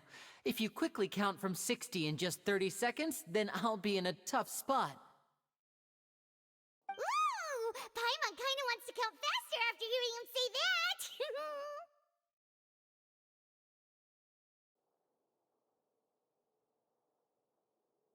No, that won't do. I can see it in your eyes. You still can't be trusted. Let's practice together. Come on, repeat after me. 60, 59, 58. 60, 59, 58! That's right, perfect. Keep it going. All right, I'll see you all on the other side once you've finished counting.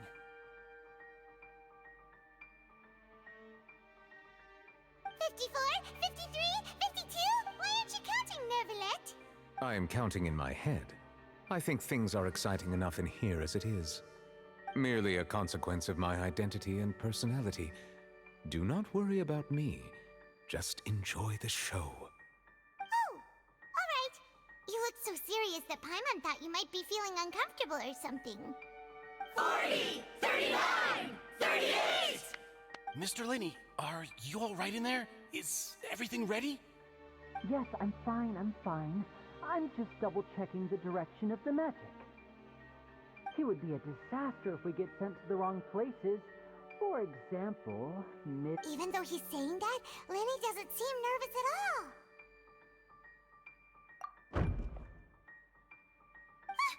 What was that noise? Did you hear it too? Not sure. Anyway, it doesn't seem like anyone's worried about it. 25! 24! 23! What's wrong, Mr. Linney? I can still hear you moving in there. I seem to have accidentally knocked over a decoration. I'm trying to fix it, but it's pitch black in here. I can't tell left from right. Never mind the decorations. There's no time for that. The show is what's important. No, that's unacceptable. I want my show to be perfect. Don't worry, we still have 20 seconds. Hear them counting? 19! 18! 17! It seems things aren't quite going as planned. I apologize, everyone. It feels like you're all starting to count faster, but that's all right. I know it can be tiring to do such a long countdown. 10 seconds and change is still plenty of time. 10! Almost there now. Whew. Swapping two people is harder work than you might think. Even a master magician like me can't guarantee I'll get it right the first time. Hey, wait! Is this the back one? I can't tell. They both look the same inside. Huh? No, that's not it. I'll try again. 7! Hey, slow down! Honestly! 5! 4! 3! Whoops! That doesn't count! 0!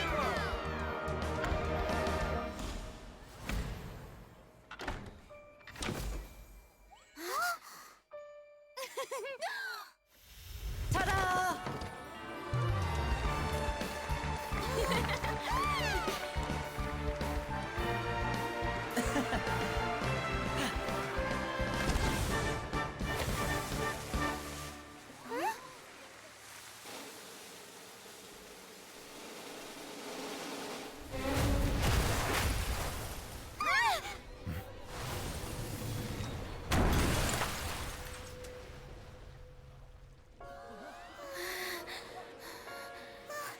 What happened?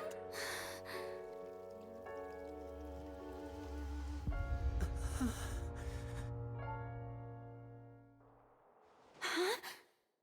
Is this part of the show? Mr. Lenny, you're going to use magic to fix the stage now, right? What happened? Oh no. Maybe this isn't part of the show. The girl was still in that box, right? This performance is over. Medical staff with me. Guards, secure the scene and detain all the performers. Seal the exits. No one is allowed in or out at this time. Yes, that's right. If this was just an accident, then we must investigate the cause. But if this was all part of some scheme, then those accountable will not escape the judgment of the God of Justice! No need to be alarmed, you two. We'll get to the bottom of this soon enough.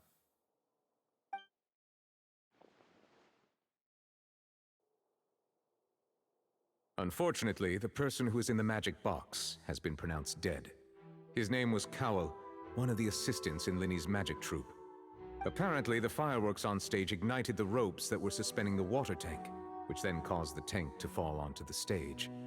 As of now, we are still not sure why we found Cowell in the box, rather than the guest from the audience. And after an initial search of the area, the guards have confirmed that the girl is nowhere to be found.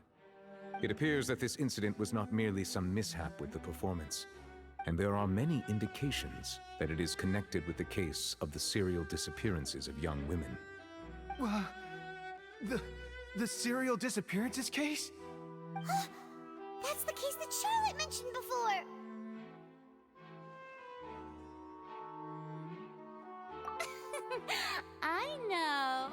I know the truth. I can see through the whole thing. Really, using such a shallow and obvious mystery as his finale, did he really underestimate us that badly? I say that our powerful magician, Mr. Linney, is now the prime suspect for the serial disappearances case. Huh? Why me? This whole thing was an accident. Oh, this all occurred during your magic show, did it not? The missing girl disappeared after being chosen, did she not? The deceased is one of your assistants, is he not? Now that I think about it, that whole speech about magicians making things disappear was nothing more than a provocation, a bald-faced challenge. That can't be right. How can Lenny do this? He was in the box on the stage the entire time. We can even hear his voice. Besides, before the show, he told us that he would like to catch the criminal behind the disappearances. He couldn't possibly mean catching himself.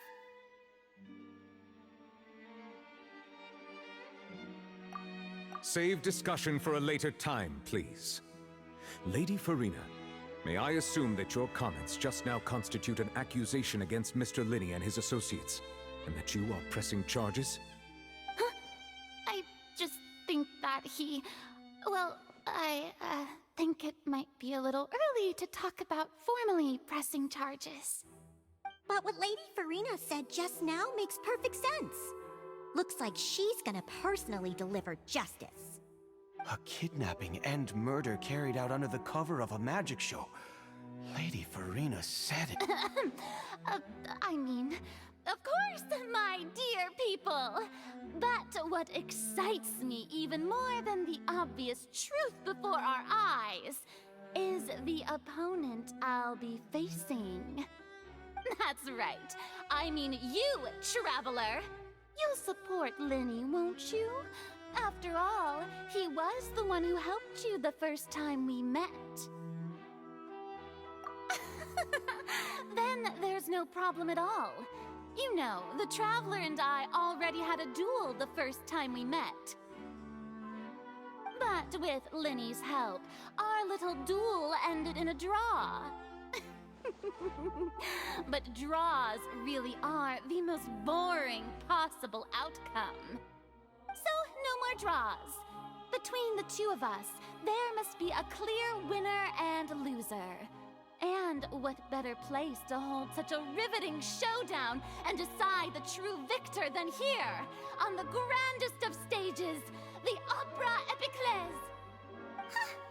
It wasn't a draw. She obviously lost last time. I understand. Charges have now been pressed, and as such, a trial is in order. Well, Traveler, seems Lady Farina has set you in her sights. But putting her dramatic rhetoric aside for a moment, I would like to ask you, are you willing to act as Mr. Linney's attorney and defend him in this case? Very well. The trial will be held a day from now in the Opera House. Both sides may investigate the scene to build their cases and search for the truth. Linney and his troupe are all potential suspects and shall remain within the Opera House. The audience may begin to leave in an orderly fashion once they have been cleared by the guards. A day isn't that long. Let's see what kind of case this big-shot Outlander can build in such a short amount of time. I'm really quite looking forward to hearing it.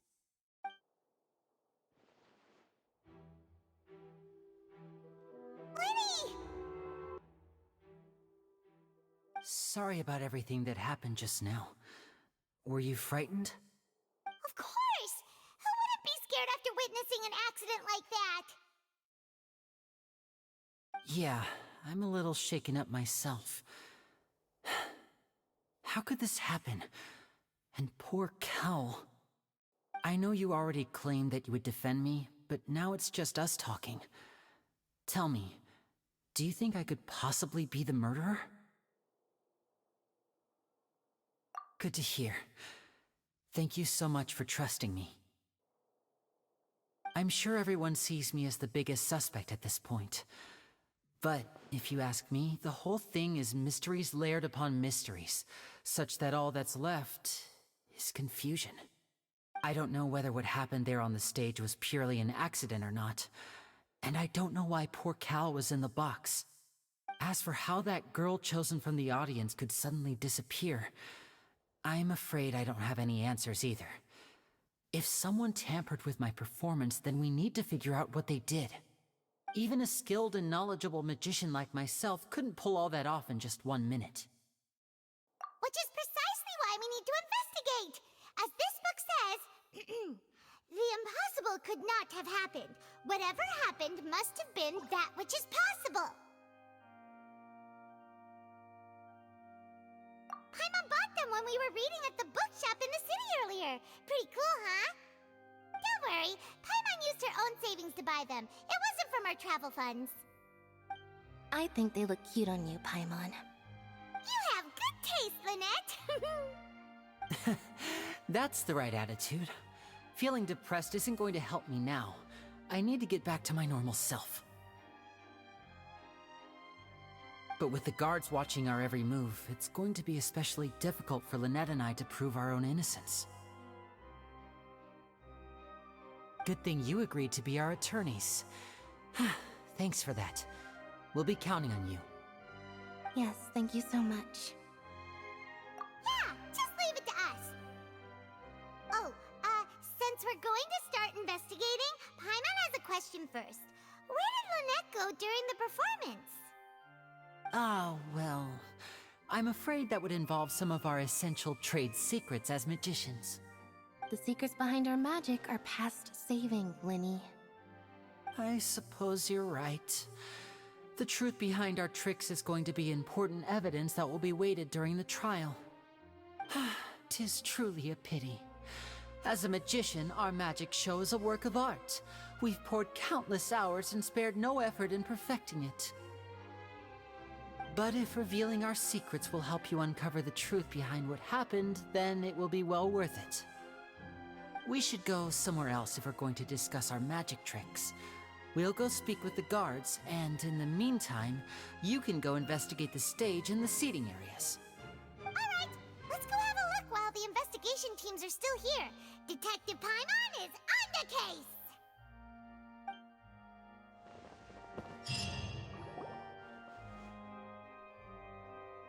Hello, officer. How's the investigation going?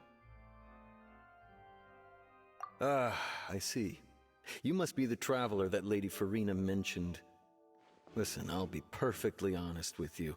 I'd avoid getting mixed up in this whirlpool of a mess if I were you. Huh? What do you mean? Come with me and you'll see. The deceased is one of Linny's assistants, named Cal. Even though he hadn't joined the troupe long, he was hardworking and everyone generally liked him. The assistants are usually in charge of setting up and inspecting the props, as well as assisting with the show and keeping the crowd engaged. As you probably saw when you were in the audience, the water tank suddenly fell and smashed the box with Cowl inside it. This is the real mystery. We've already searched the scene and were unable to find any traces of the girl. However, if you look carefully, the box was positioned directly under the water tank. The ropes holding the tank were then burned by the pyrotechnics on stage, causing them to snap. All these factors lining up so perfectly makes it hard to see this as a mere accident. If anything, the more logical explanation is that the whole incident was intentionally planned, and Linny is the most likely person to have access to all these areas. But he doesn't have a motive! Are you both good friends of his? Well, you can't say we're good friends, but we've known each other for a little while. So in just a short time, he was not only able to win your trust, but even convince you to act as his attorneys. I know there's no such thing as magic. The real trick of a magician is holding the audience in the palm of their hand. I've seen a lot of cases, and I can tell you that people are the least reliable kind of evidence. Sorry, I tend to be pretty straightforward. Just know that I'm warning you for your own good. Anyway, you may investigate the scene of the crime yourselves if you're curious. Who knows, maybe you'll be able to come up with some new evidence.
The investigation team has some new findings. Turns out there's an issue with the random number selector after all. See, I told you. What if the machine picked some big guy's seat? You think the murderer would have still made his move then? Sorry to interrupt, but we're helping Linny and Lynette with their side of the investigation. What were you saying about the number selector? There's something wrong with it? You're trying to help them? That'll be a tall order. Linny used the machine to pick a random member of the audience during his performance, right? The lucky girl that later disappeared. Well, we thought there might be a serious problem with the machine, so we had it taken away for further inspection. It turns out that the seat number it picked wasn't random at all. The machine picks that same number every time. I'm sure you already know that you have to make a reservation in advance to get a seat, regardless of whether it's a trial or some performance. In other words, Linny knew who would be sitting where from the very beginning. That much checks out. Linny reserved our seats for us. Bet you see why I was saying it'd be tough to make a case for Linny. Even though it's bad for Linny's case, Paimon had better write it down.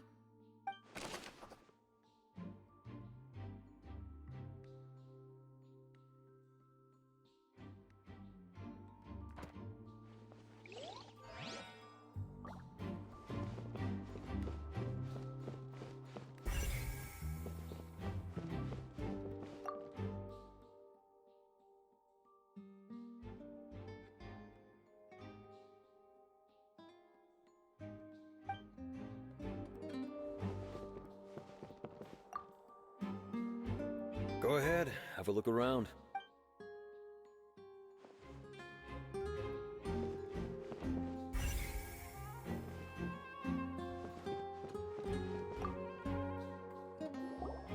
So this is the rope that broke and caused the water tank to fall. The rope looks pretty durable. How can it be burned through so quickly by fireworks?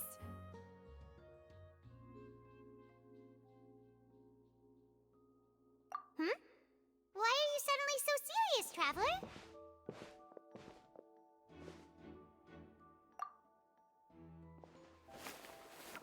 Whoa. Look! This bit is made from different material! Most of it was burned away, but there's still a little bit of it left. Huh. So if a rope meant to hold something was made with that kind of material in it, then that means... Wait! Paimon should write all this down! Let's take notes!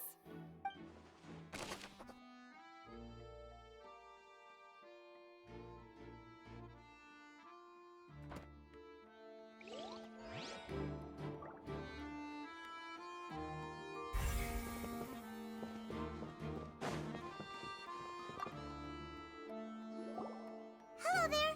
What are you investigating? Oh, this location has also been cordoned off because the Magic Troop members are currently considered prime suspects. The investigation team is still collecting evidence. The seats were all booked in advance, so we were able to deduce the missing woman's identity by checking the guest list. Sure, it's not like this is confidential information. We will publish it later anyway when we petition the public to help us find the missing person. Her name is Halsey. She's a painter from Fontaine who's made a bit of a name for herself. Apparently, she wasn't a regular at the Opera House, but she'd been feeling some pressure with her work lately, which made her decide to come see the magic show. The Magic Troop members all claim not to know her, and we have looked into her social connections. It seems that she has no personal grievances or conflicts of interest with the suspects.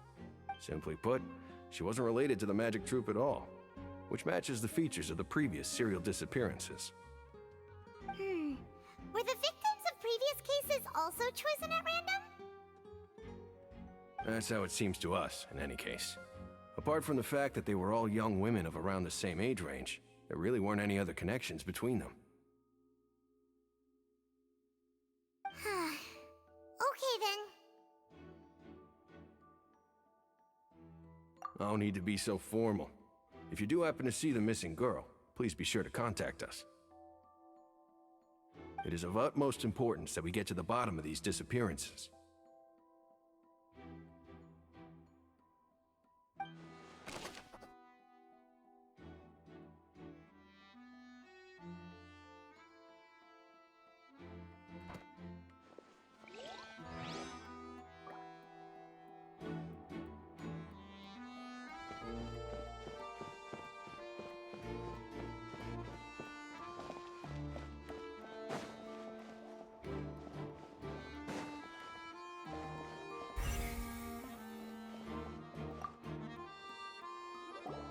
I see that you're investigating the area. Well, it just so happens that I'm interested too. If you find any new and interesting leads, be sure to share them with me, alright? We don't have too many thoughts yet. Then why don't I tell you my hypothesis first? The thud? Oh, you mean the sound that happened during the countdown? Yes, exactly. It wasn't terribly loud, but I suspect that most people heard it. It's just that everyone was awaiting the results of Lenny's trick with bated breath, so no one paid it much mind. But now that the incident has happened, the thud has become an important clue. That makes sense. So, what do you make of it? I'm of the opinion that it may have been the sound of Lenny's accomplice, Lynette perhaps, jumping atop the water tank or something like that. And when the pyrotechnics went off, she cut the rope, sending the water tank crashing down. But wasn't the noise we heard too loud for that? Perhaps the balance wasn't right, leading to a particularly rough landing.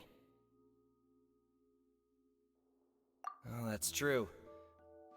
I suppose I must reconsider. That does remind Paimon, though. What was with that sound?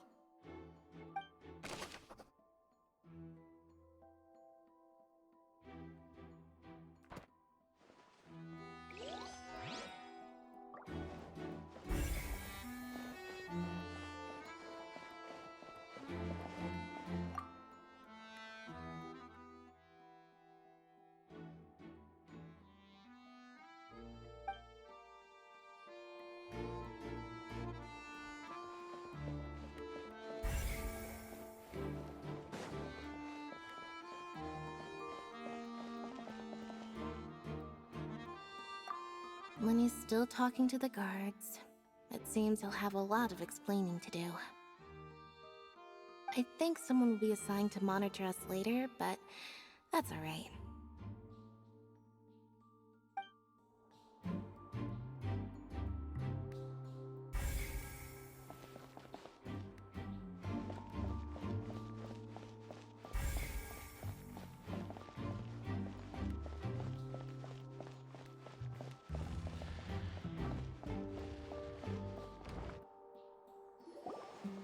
Hey, you!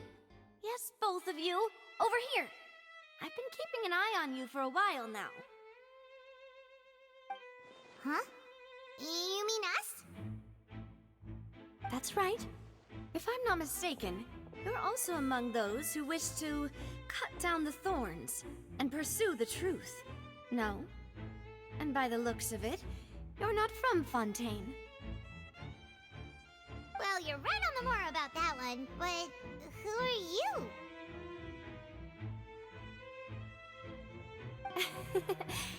Have you never heard of the Spina di Rosula? From mediating disputes and providing protection to solving conundrums, you name it, Spina di Rosula does it. And I, Navia, have the honor of being its renowned president. Though those who play by our rules call me boss. I'm Silver, her attendant. Pleased to meet you. And I'm Melus. Demoiselle's various daily needs and affairs are under my purview. Huh? Boss? Demoiselle? What gives with the names? Well, I am the second generation president. Melus and the others are still used to my previous title. My apologies, Demoiselle. Should you prefer, boss, I will endeavor to use that instead. No need. You don't have to call me boss. Just Navia is fine. Okay, if you say so. Not that we're members of Spina di Rasula anyway. All merely trifling details. Never mind. Now, back to the situation at hand. That's right. I've always kept an eye on the serial disappearance cases. My interest stems from a matter back from my father's time. Judging from the look of things, I find Linny an unlikely mastermind. Really? We think so too! That's why we're looking for clues now. But how did you come to that conclusion? Intuition, naturally. My unparalleled intuition. Farina sure was quick to point the finger at Linny without any decisive evidence whatsoever, wasn't she? But that's not uncommon for her. If you remember, the Justice had to interrupt her and ask if she was pressing charges just to keep her from getting carried away. Anyway, a trial begins the moment someone levels charges. And, of course, there was no way Farina was going to back down in that situation. Sounds more like you just don't trust the Hydro Archon. Well, what's your opinion? I must admit that she can be interesting at times, but liking her doesn't mean that I'll blindly agree with her. All right, I've answered your question. Now, it's time you answer mine. Wait a minute! Did that answer count? Well, I say it does. But don't worry, you won't hear any pointless questions from me. In your opinion, do you think it's right to treat a trial like it's an opera? Well? And why would that be?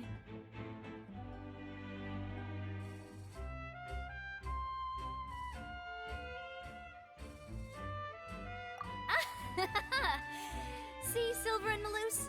I told you they'd be different. Most astute of you, demoiselle. I too think that the Traveler's response was most excellent. No matter how wonderful the script or how fervent the audience's expectations may be, the trials that go on stage here must be based in fact. And if that can be done, boss, then... All right, that's quite enough, Maloose. Anyway, I like your answer. You pass with flying colors.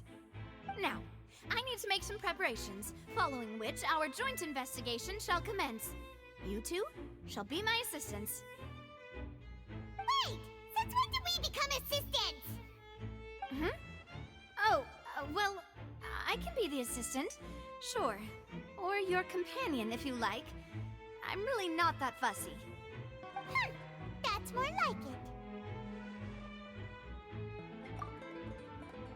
Far be it from me to brag, but I believe that Demoiselle's intuition will be instrumental in uncovering the truth. You wish to save a friend from false accusations, and we wish to unravel the disappearances. In this sense, our goals are aligned. You have a point. You're quite the talker, aren't you, mister? And what about you over there? What do you think? You seem like you've got something on your mind. I have nothing to add. Oh, alrighty then. We'll be making some preparations first. Just be sure to let us know if they start revealing Linny's tricks. Thanks!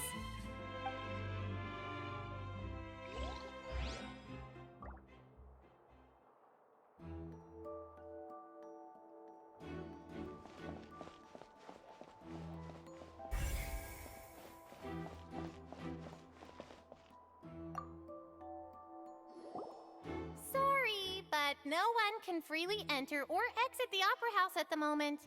If you wish to leave, you must register your identity with us first. No, we're not leaving. We're representing Linny and Lynette as attorneys, so we're investigating the case. Were you always guarding this entrance? Yes. After the Chief Justice gave the order, everyone coming in or out must undergo a strict inspection. So, the missing girl couldn't have left from here. At least, not from that point on. I doubt there was much opportunity then, either. How can you be so for, hmm? Well, because I was in charge of security near the entrance at that time. I couldn't see Linny's performance from here, which was quite a shame. Just my luck. But still, I did not abandon my post, and I stayed put no matter how loud the applause was. If someone had so much as even approached the door, I would have noticed it, let alone if they had tried to leave. We Melazines are good at that sort of thing, you know. So, it's safe to say the girl couldn't have left through here. Alright, thank you for your help. This'll be useful info.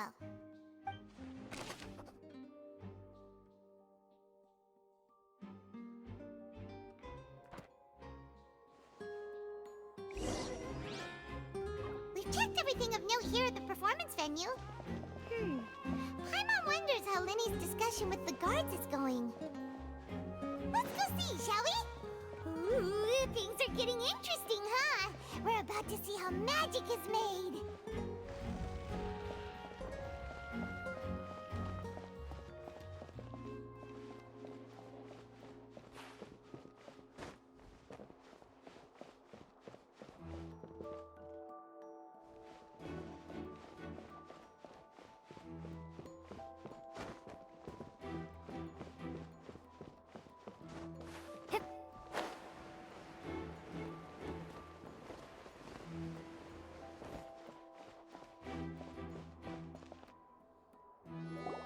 Understood. Then I will be going with you. Just so you're aware, I will be monitoring your actions and making notes as necessary. Very good. Thanks for being so agreeable. I'd pull a rose out of my hat as a gift for you if I could. You may spare the pleasantries. I'm just doing my job. You've arrived. Who's this? Me? I'm Spina di Rosula's guardian angel. If you've got a problem, I've got the firepower. Sorry, I got a little carried away there.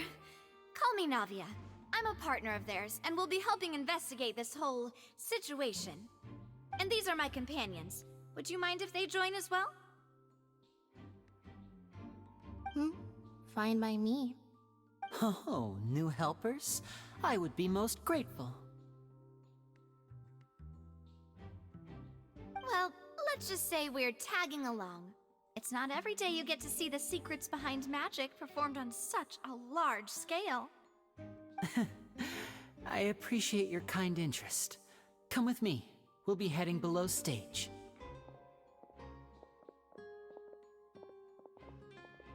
Huh? Below stage? Yes, a world of secrets is hidden beneath this magic box, prepared specifically for this switcheroo trick. But before I reveal everything, you should have a look first. Notice anything strange here?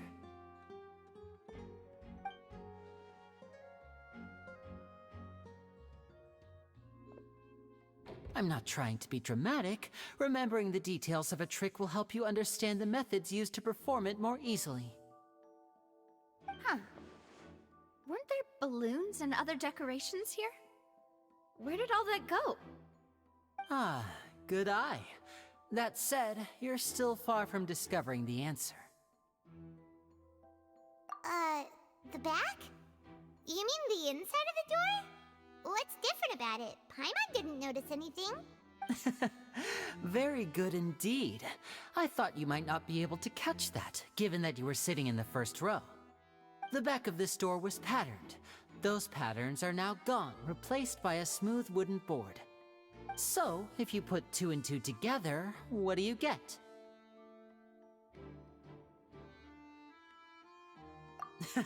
Exactly.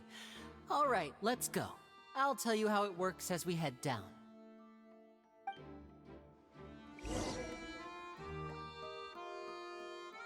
Oh, so there was a passageway under the magic box!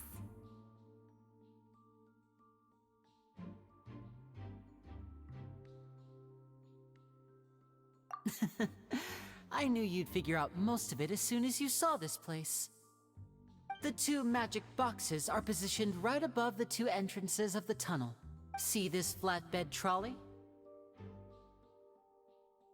The box with the lucky audience member in it would be shuttled over to the other side using the trolley.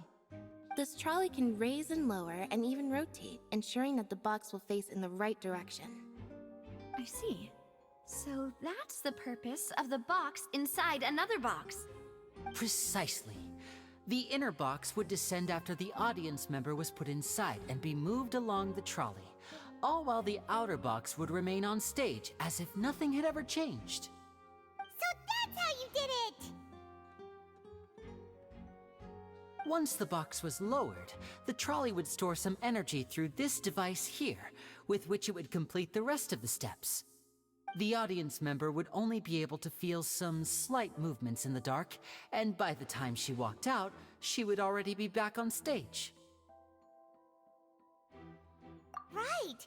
You were talking that whole time, and you even came out for a moment near the end! Ah, yes. A phonograph operated by Lynette was used to achieve that effect. My assistant and I had already scripted our conversation beforehand. When the countdown began, I had already gone to the opposite box via a tunnel using that ladder. And what about Lynette? Where was she? I was in the mezzanine space in the back of the box.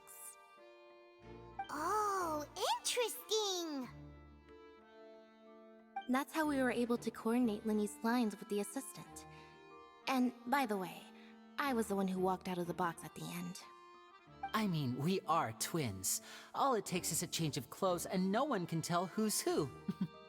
And that's my favorite part of this trick. Only Lynette and I can perform it. So that's how it all worked! Wow! Every detail you revealed was more amazing than the last! Lynette would briefly walk out of the box and then go back in, jumping into the tunnel and escaping before the box on the trolley could finish ascending. And then I walk out of the other box in the audience area, and the trick would be complete. The operative word here being would. But as you saw, Cal was in the box, not our audience member. She, on the other hand, mysteriously vanished. We really don't know how that happened. If not for that interlude, this would have been an astonishing trick. I probably never would have figured out how you pulled it off. And yet, to think that someone was able to use this magic trick to commit a crime. Could we have a look around? I think we can come up with some more leads. This is the scene of the crime, so Linny and Lynette are not permitted to stay here. I'll escort them back up. Yes, of course. No need to be so strict now. I won't disappear into thin air, you know. Thanks, everyone. We're counting on you.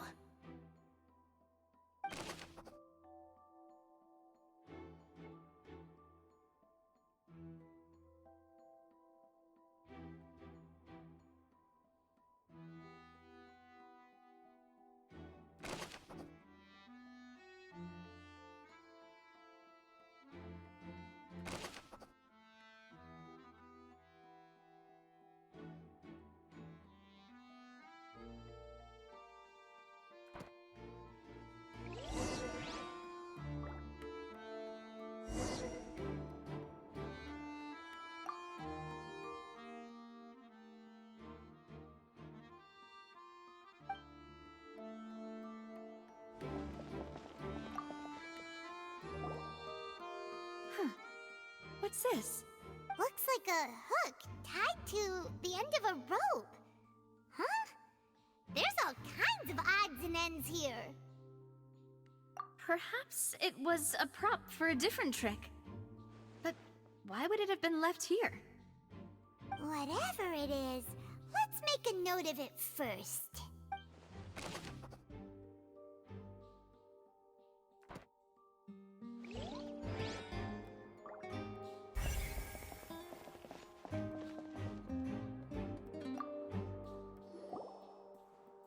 The floor is wet. Please be careful not to slip. Speaking of which, why would there be water here? Oh, Paimon knows! It's one of those tricks where you pour water into a jug and then flip the jug over only for the water to disappear. And here's a broken vase. Huh. Did the trolley knock it down while moving? can't be. The trolley moves along tracks from start to finish. It couldn't have hit the vase at this distance. Let's note this down too and think about it later.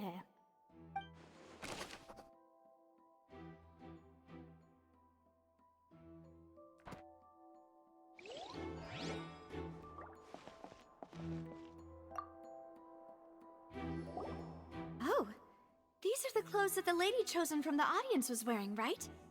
Her clothes are here, but she's nowhere to be found. Right! And do you really need to do that if you're kidnapping them? Ugh, this is so confusing. Paimon doesn't want to be a detective anymore.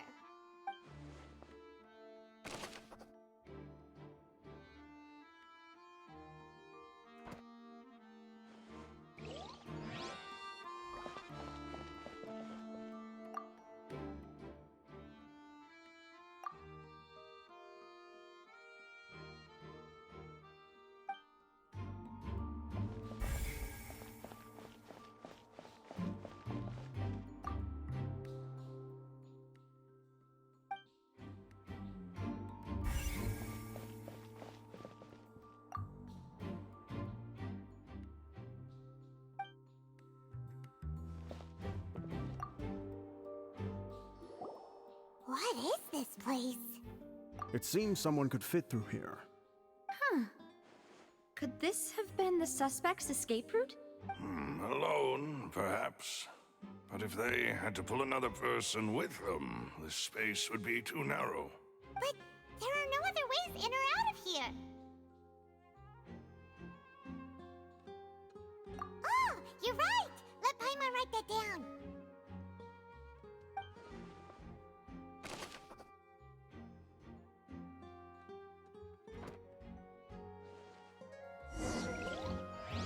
Seems we're just about done investigating down here.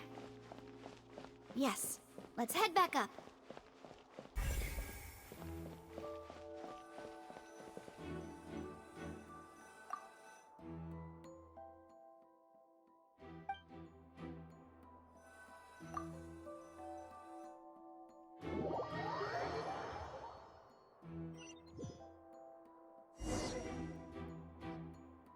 Well, we've ascertained the state of the crime scene. Let's find a place to sort out our findings once Malus returns. Seems to me that there are several things that don't add up here. Apologies for the wait, demoiselle. So, what did the guards say? Did the criminal escape through the vent? They believe the odds of that are very low, since the vent leads to the Opera House's basement. The guards have checked the area carefully. No one left through the basement during the performance or after the incident, and no one was found hiding there. So the tunnels become like a secret chamber then! You know, like the kind you usually see in novels!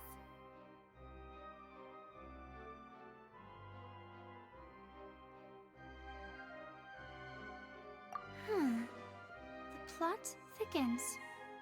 Halsey's disappearance and Cowell's death are both quite inexplicable. No wonder Farina was so confident in her accusation. All the current evidence points toward Linny and Lynette.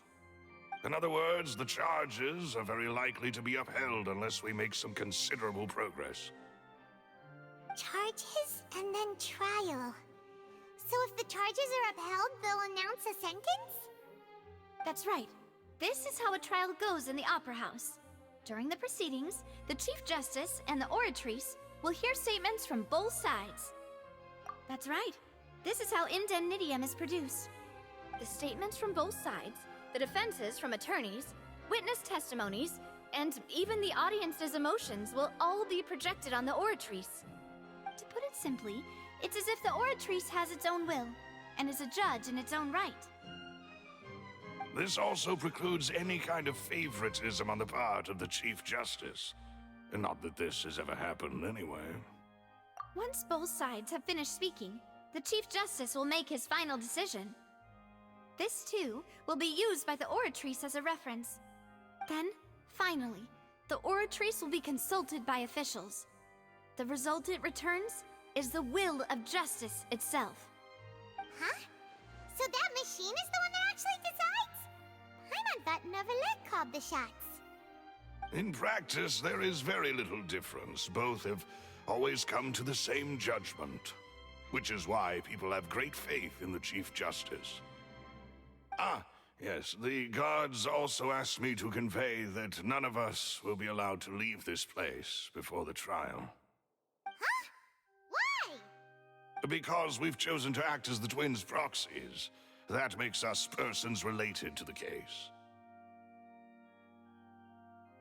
They're concerned that we might be colluding with outside parties, or that we might find outside help to disrupt the case. And even if that were not so, it could prove problematic if we happen to spread key information about the case ahead of time. I'm ready to break out at any time. Whoa, whoa! There's no need for that! Paimon thinks they have a point. That said, are they providing food? Of course. I just hope you don't mind the lack of options. I'm afraid that catering to all tastes is not in the cards, nor is any guarantee of balanced nutrition. In that case, let's just sort out our findings together here. Pity. I was hoping to take you to try some of Fontaine's famous desserts, too. I mean, what better way to properly think through our findings than over some tea and sweets? Huh. Breaking out suddenly doesn't seem like such a bad idea after all. Just kidding! Just kidding! Paimon will still do her best, even if there are no snacks. What do you mean, no snacks? Of course we'll have snacks. If we cannot buy some, then we'll simply make some. Huh? Here? But how? Understood, Demoiselle. Everyone, please come with me.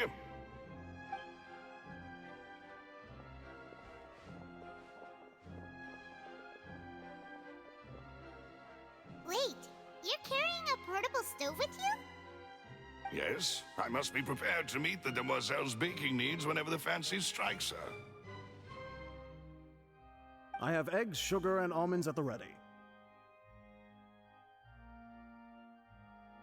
Good work, you two. Then I'll get to it. Please sit tight for a moment. You'll get to taste my awesome snacks soon enough. These three are quite the interesting group.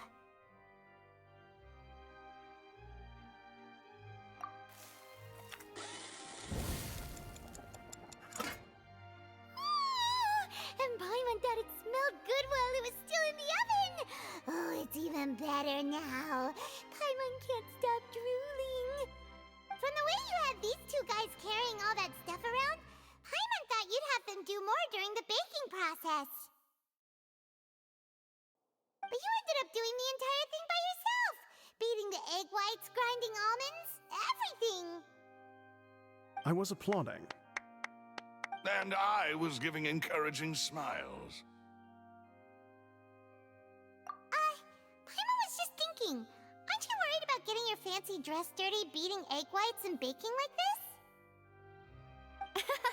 Well, I don't think it's carved in stone anywhere that fancy ladies can only read books, sip tea, ride horses, and play the piano. I just really enjoy making snacks. Don't underestimate beating egg whites, by the way. It's a real arm workout. You also need to beat them to just the right consistency, or your macarons will crack. Anyway, give these a try, fresh out of the oven. There's 3 for each of us. Only 3? Well, eating too many sweet treats might send all that sugar to your head. You wouldn't be able to think clearly about the case on a sugar rush, would you? Tea is ready to be served as well. This is Demoiselle's favorite, strong black tea with a floral fragrance that clears the mind and lifts the spirit. No need for concern. I'm merely doing as I should.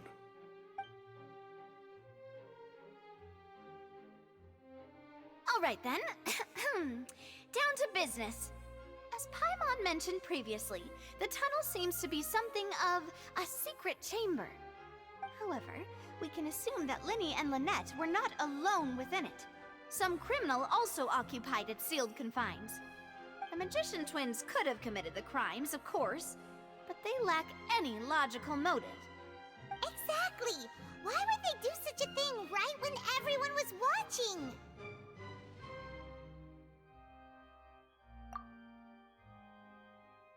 The flower vase and the thud we heard during the performance could indicate some altercation between Halsey and the criminal in the tunnel, resulting in the shattering of the vase, the discarding of her clothes, and her abduction. Perhaps the criminal thought that since she was chosen from the crowd, she would be too easy to identify if she was still wearing the same clothes. Paimon thinks that makes sense, but the real trouble is... True. None of the clues we found thus far support the existence of this third person. But the only people left to consider are both technically victims, whether it's the missing girl, Halsey, or poor Cowell. Huh. Could Halsey have secretly made modifications to the magic props in order to murder Cowell before making her escape? That's right. And even if she had tampered with the setup, she would need to understand the entire trick to pull it off. Nor does she have any motive. The guard said that she has never had any dealings with the Magic Troop's members. Were we not thorough enough in our search? From the sound of things, this is turning into an impossible case. Your macarons are amazing though, Navia. They smell great! They're nice and crisp and super sweet! They are my specialty after all. And I see you've already had 5 of them. What? 5? Oh, that can't be right. Paimon only counted 3, honest! Please don't worry about it. At my age, a few less sweets might actually be a good thing. No. Being greedy is one thing, but Paimon knows how to count. Besides, Paimon knows that if she ate too many, then others wouldn't have enough.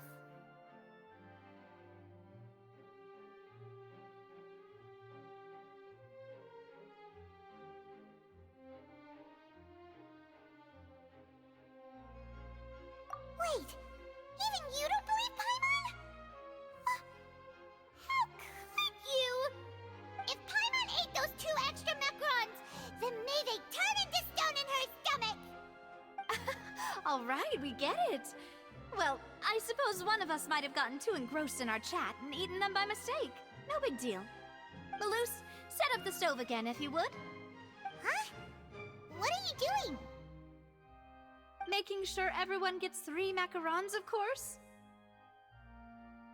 Exactly. We don't want to trouble you. As you wish, demoiselle. And I have the egg, sugar, and almonds.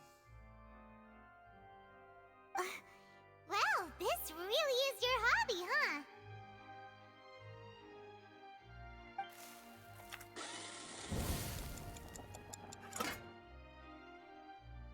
Well, that's it for snack time. I'm going to have another look around the area. I don't know what we're looking for yet, but we've still got some time. As attorneys, I suggest the 2 of you think the case over again. It would be awkward if you got all tongue-tied on stage during the trial. All right, thanks for your help and for the snacks. It was nothing. A small task for the Spina di Rosula. Silver, Maloose, it's time to go. I'll be back if I find anything new.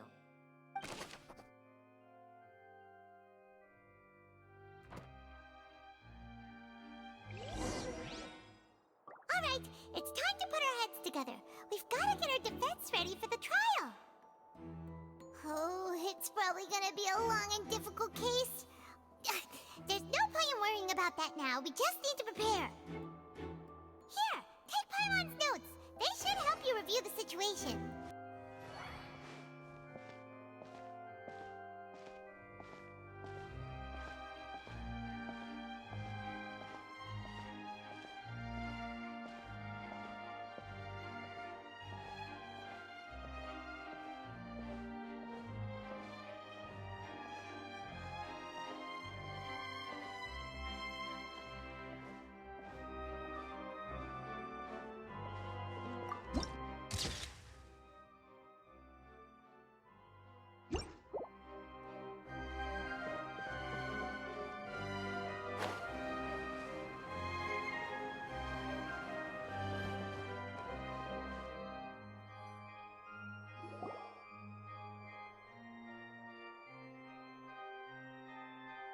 we do?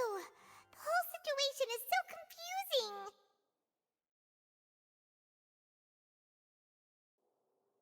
Good plan. Impossible things don't just happen. We'll get to the truth one way or another. Just relax. Even if everyone else suspects Lenny and Lynette, at least we will be supporting them from the stands. Besides, I doubt Farina understands any more about what happened than we do. Thanks, Navia. Well, we'll be going then. Best of luck to you.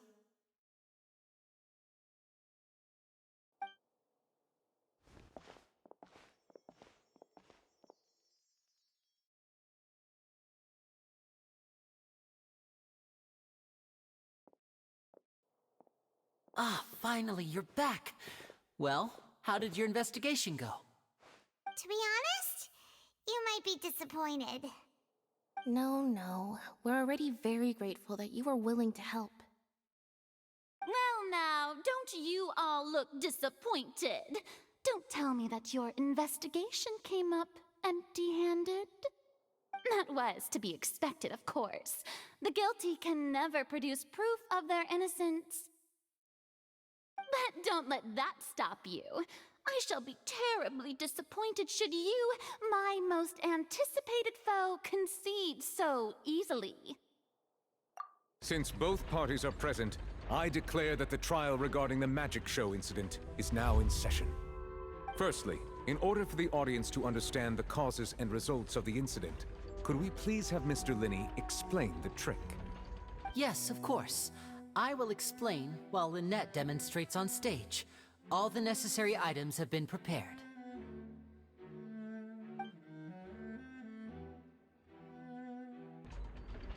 Thank you, Mr. Linney. In that case, I take your statement to be that you ran to and remained hidden within the magic box in the audience stands once the trick began, and thus could not have committed the crime. Is this correct? Yes, that's correct, Your Honor.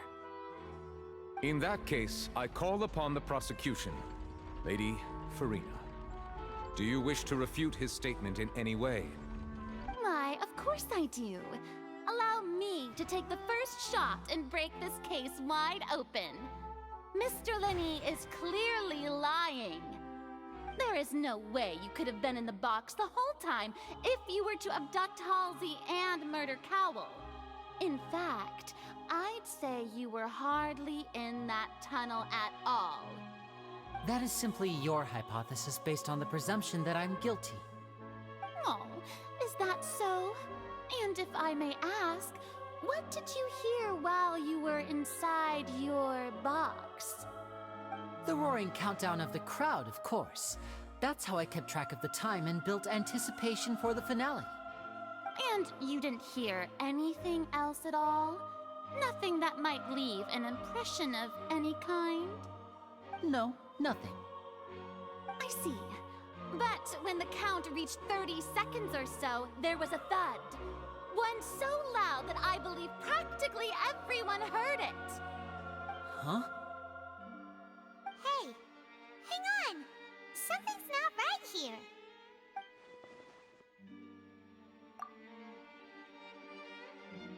Yeah, I'm sure he could have heard a noise that loud from inside the box.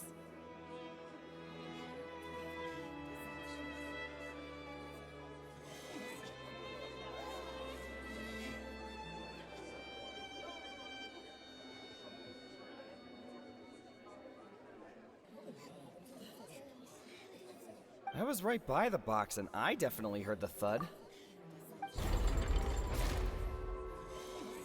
Look at those scales. Could those mean...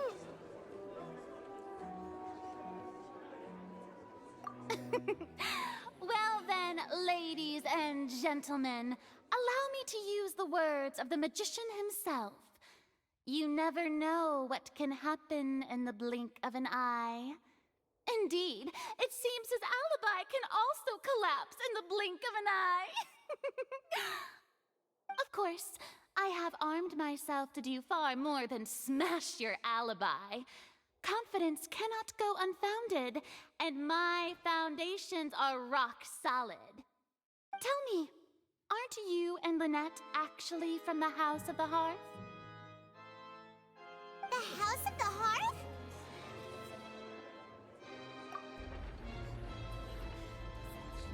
No wonder they did something like this. So the serial disappearances were the Fatui's doing. Now it all makes sense. I've got a feeling that what happened on stage probably wasn't just an accident. That's irrelevant. Our identities have nothing to do with what happened. Indeed. Then perhaps you could tell us everything that happened during that 1 minute. Your first priority is to prove yourself innocent after all. I'm sure there is little that needs to be kept secret now. Unless your script already has holes in it. The Outlander is speechless. My, oh my, don't they look flabbergasted? Now comes the infighting and discord, I suppose. This was almost too easy. Good thing I made all those preparations. Seems the all-nighter I pulled last night is really paying off. Hey, Linny! Why didn't you tell us this before? Order! Order! Mr. Linney, allow me to re-establish the facts. Lady Farina has raised 2 points. First, when the thud was heard in the Opera House, you were neither in the box nor the tunnel. Second, you and Ms. Lynette are both members of the House of the Hearth. Are these claims true?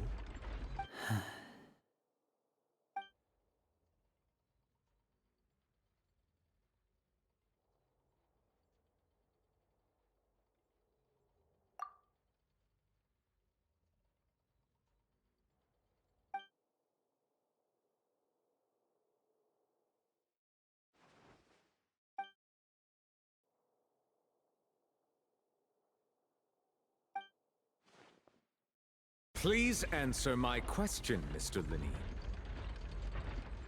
I'm sorry. Yes, they're true, Your Honor. I knew it! Well, that's it. We might as well move on to the sentencing already. What should we do now? Granted.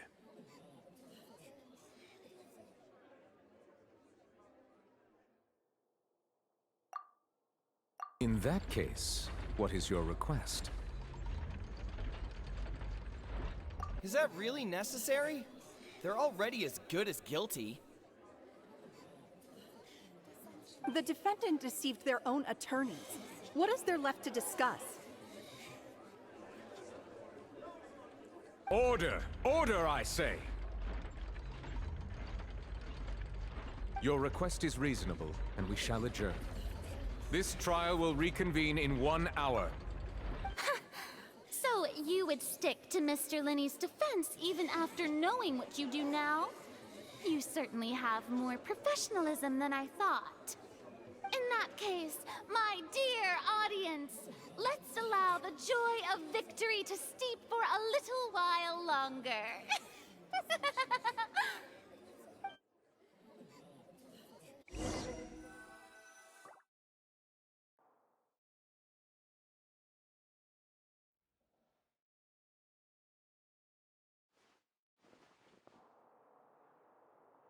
Well, this is awkward. I didn't think the Hydro Archon would dig all that up. I'm sorry, Traveler and Paimon. Yeah, sorry. Paimon doesn't know where to start. We trusted you two. We based our entire reasoning on the assumption that you weren't bad guys. Not to set the wrong tone or anything, but Paimon's really mad! I'm very sorry. I know you're angry, and reasonably so, but please, let me explain. I know you've clashed with the Fatui several times before. I wouldn't be surprised if just hearing the word is enough to make you upset. But our organization is very, very large, and the Harbingers have very different personalities and goals. Right now, we want to save people. As many as we can. That's right. I'm sure we're on the same page when it comes to this nation and the disaster that its people might face. I knew if it weren't for our respective identities, we could become good friends. That's why I didn't wish to flat out lie to you, but chose to hide some details instead. The truth is very important, but being completely transparent about everything would see us spending more effort than we need to. Right. So, you be the judge. Heck, if I were you, I fear that I'd even struggle to trust me at this point. You met a Fatus who works as a magician, a trickster by trade. All by coincidence, too. But still, I'm asking you to trust me. I am no criminal. At least, not in this case. Sorry. Please forgive us. Well, you both say that, but...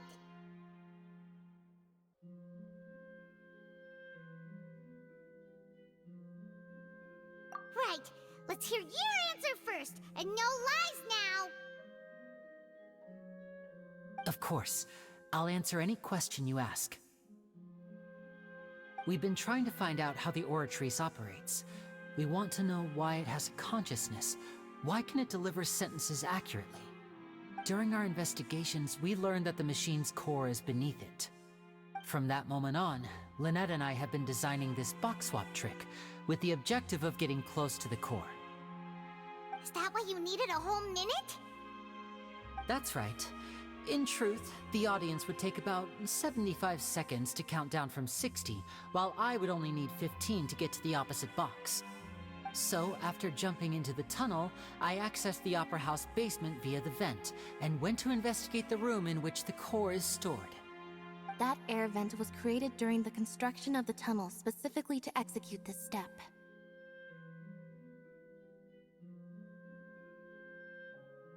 Well, nothing. As soon as I reached that room and was about to investigate, I heard someone's voice. Which should have been impossible, of course. I was quite certain that I was the only one in the room. That voice seemed to recognize me and tried to speak to me. I chose to err on the side of caution and retreated the way I came. On the way back, I saw the broken vase and the clothes on the ground, but the countdown was almost finished, so there wasn't time to give it any thought. After that, the homicide occurred just as you saw. Well, that explains why you didn't hear the thud.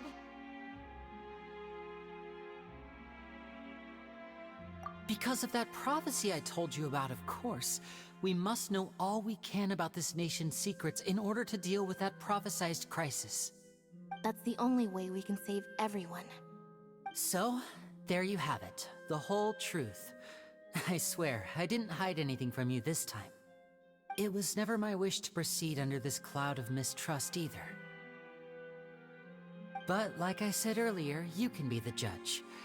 If you want to leave because you don't trust the Fatui, there's nothing I can do to stop you. Well, Traveler, you decide. Paimon will follow your lead however you choose.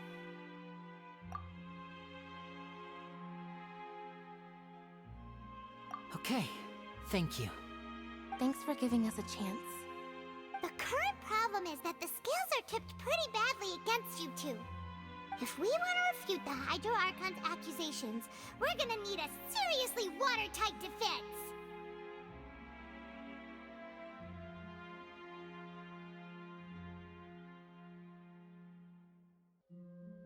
Huh?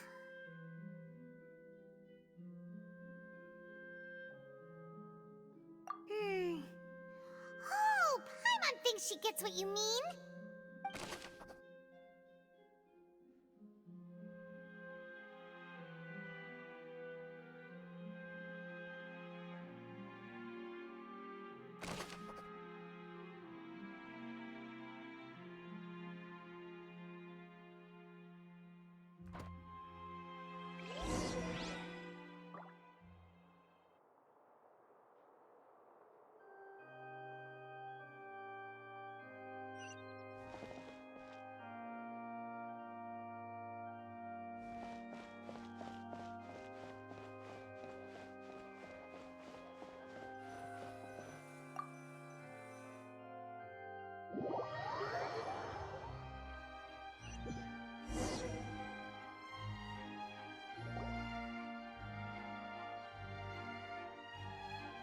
Both parties have returned to their positions. Let us continue the trial. When last we left off, Mr. Linney acknowledged the new evidence presented by Lady Farina as fact. Therefore, Lady Farina may continue stating her reconstruction of the events. Ugh, that took long enough. Now then, if everyone would lend me their attention. At this stage, let's revisit that scene from Linney's perspective.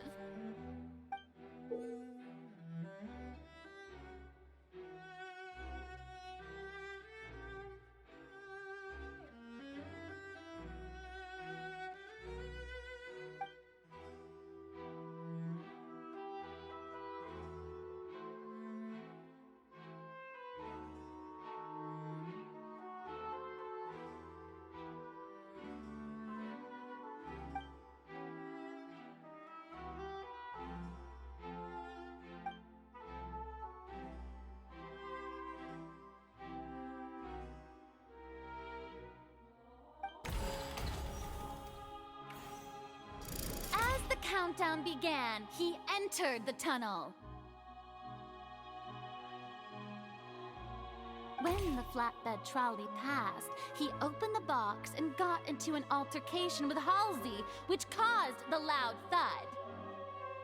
He did not realize that this sound could be heard by everyone in the opera house, which is why he claimed earlier that he could not hear the sound. Finally, he used the vase to knock her out, before making her change clothes to prevent others from recognizing her.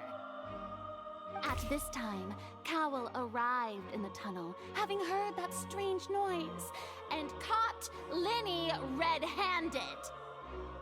So Linney proceeded to knock him out too before stuffing him into that box.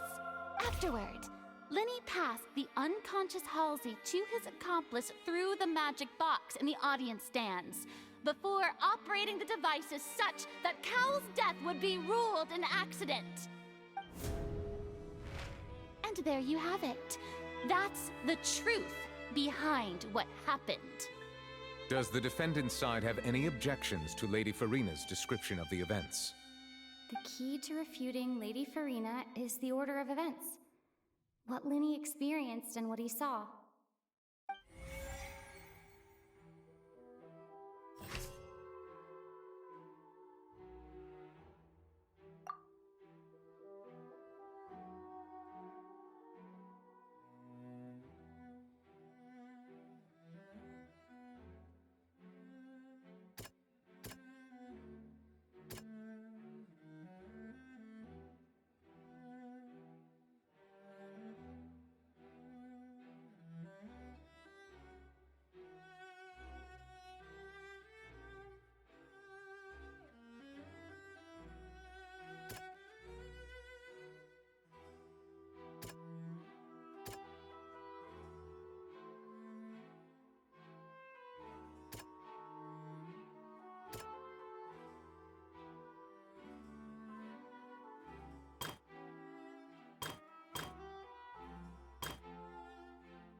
According to Linney, he left via the vent after entering the tunnel.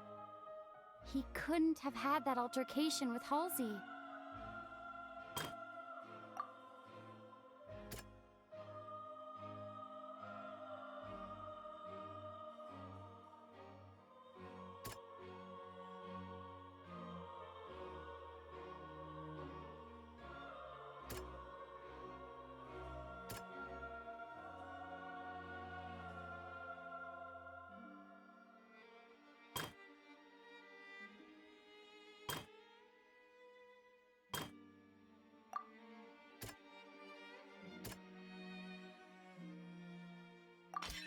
Linney went to the room that can...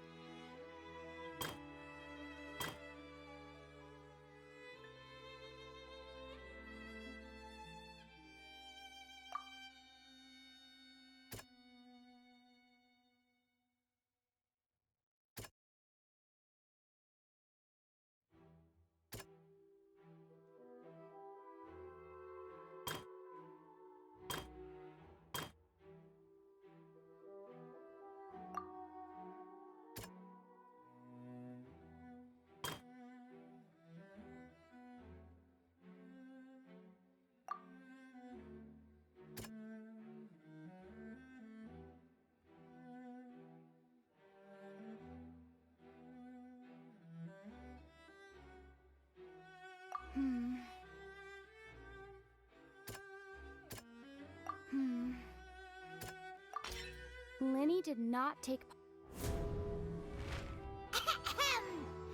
Attention! When the countdown started, Lenny did indeed go into the tunnel. But he immediately used a vent to access the Opera House basement, which is where the underground core of the Oratrice is stored. Once he reached that area, he heard a voice in what should have been an empty room. Since he felt something was amiss, he returned immediately. The crime scene had already developed by the time he reached the tunnel again, and in order to complete the magic trick, he did not remain there for any length of time. Finally, he reached the surface, and that was when the accident happened from his point of view. Therefore, he's innocent!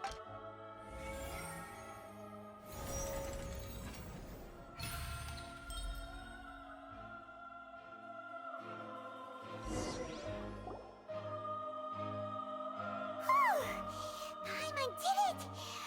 Paimon actually managed to say all that! Wasn't it awesome? In other words, you believe that he knew nothing of the incident? That's right! My reasoning?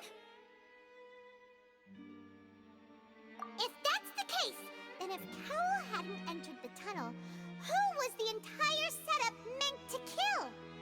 Assuming that what you say is true, Lenny only needed to kidnap the young girl to cause a new disappearance case. What would the point of killing someone on stage be? Oh, they have a... That's right, you tell him! And that's why they're partners of mine. They've managed to turn things around. Oh, well, your denial is very strident, I'll give you that. But what proof do you have to back your claims? Of course I do.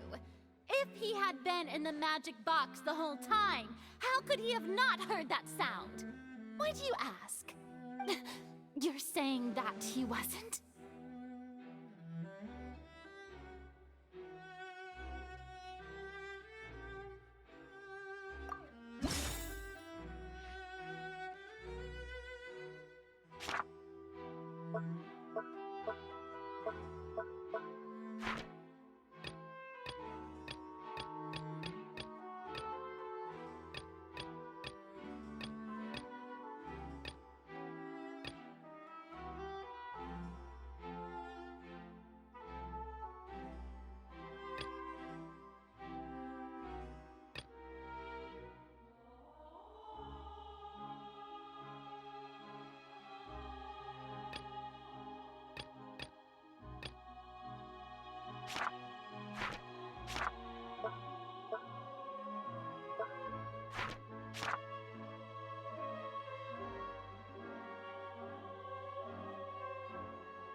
Are you sure we don't need to give this more thought? That's right! Lenny wasn't in the box or in the tunnel. That's why he didn't hear anything strange during the performance.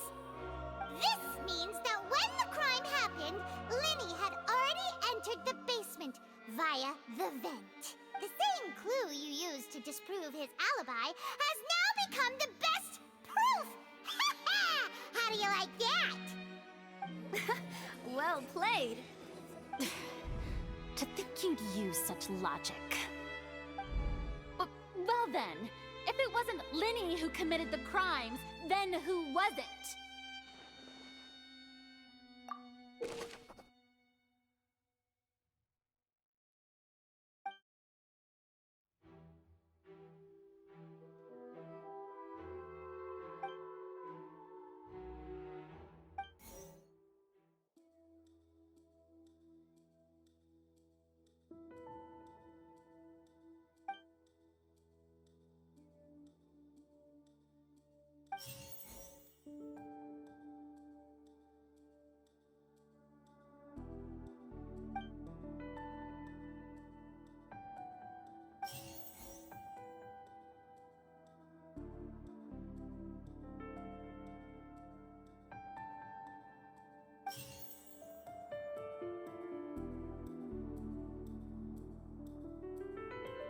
Could there have been a third person involved? Is that really a possibility? Halsey is the missing person and an ordinary audience member. Or did she have her own scheme all along? The deceased's name is Cowell, Lenny's assistant. He would have been able to tamper with the equipment.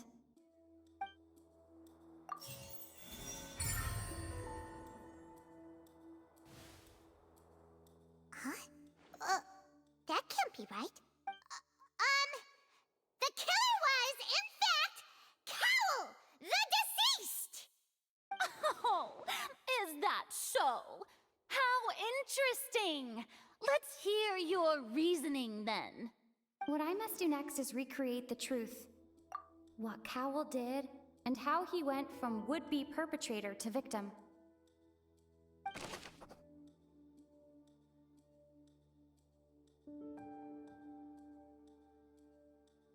Lenny was not in the tunnel at that moment, which gave our criminal ample time.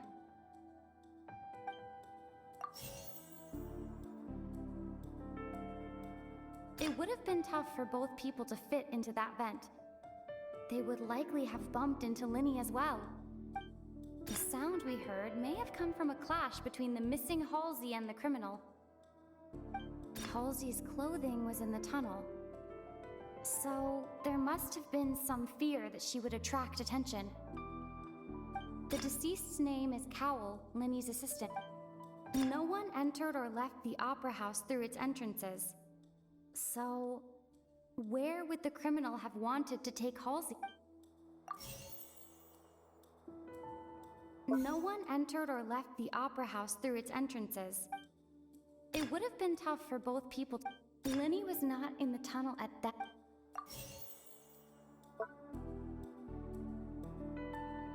Lenny was not in the tunnel at that moment, which gave our criminal.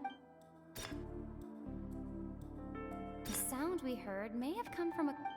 It would have been tough for both people to fit.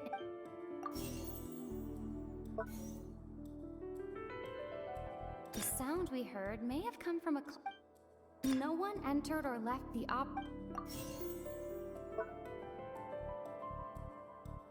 The deceased's name is Cowell,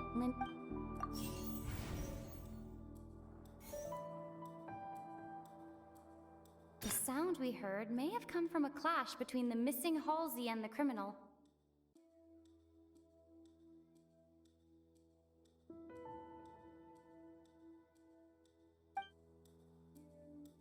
No one entered or left the. The sound we heard may have come from a.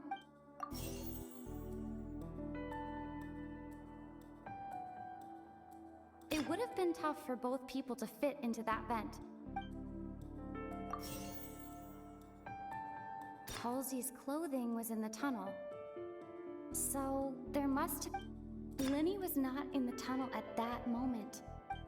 Halsey's clothing was. Lenny was not in the tunnel at that moment, which gave our criminal ample time. Halsey's clothing was in the tunnel.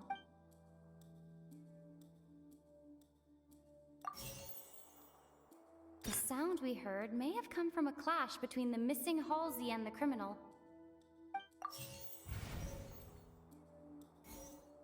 The sound we heard may have come. It would have been tough for both people.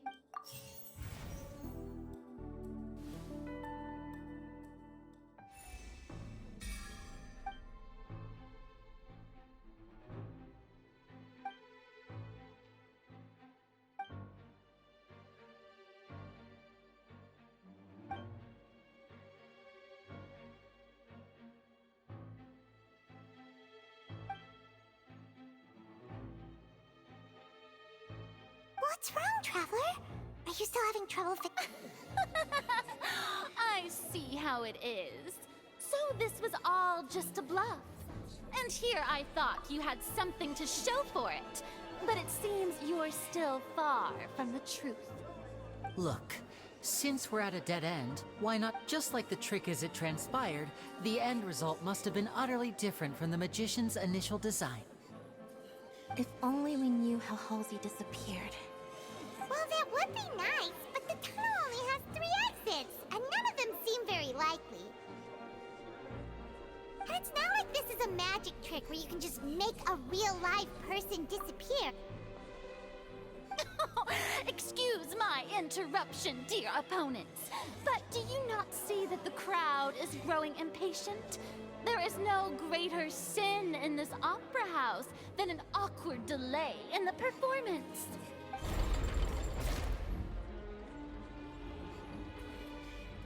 If the defense is unable to make further effective arguments, we will move on to the next stage of the trial.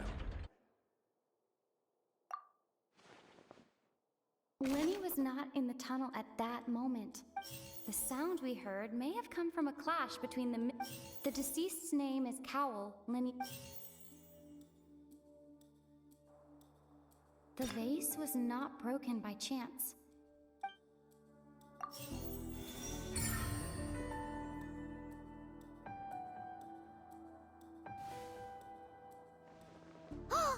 Paimon gets it! It all comes together if Halsey disappeared instead of being kidnapped. Lynette escaped from the water tank, vanishing gradually and leaving only clothes behind. If there's a similar method where a person could be transformed into water... Oh, just a moment, please. I do hope you know how preposterous you sound at the moment. How could a person ever be transformed into water? This is reality we're talking about here, not some magic trick.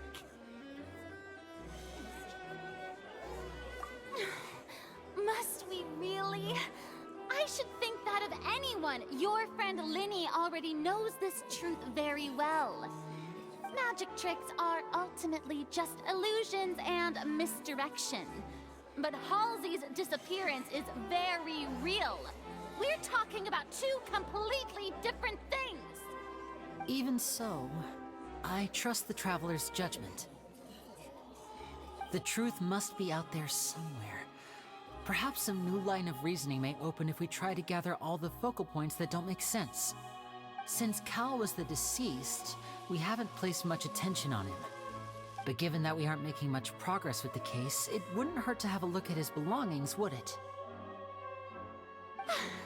People really do come up with all sorts of harebrained schemes when at the end of their rope.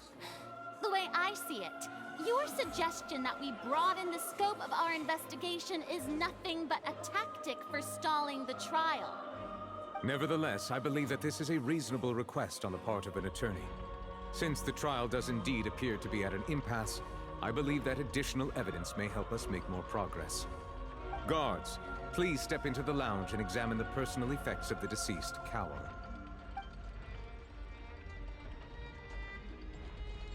We are still examining the items, but we have already made critical progress that we feel must be shared with everyone post-haste. We discovered several test tubes of fluid within Cowell's baggage, each labeled separately.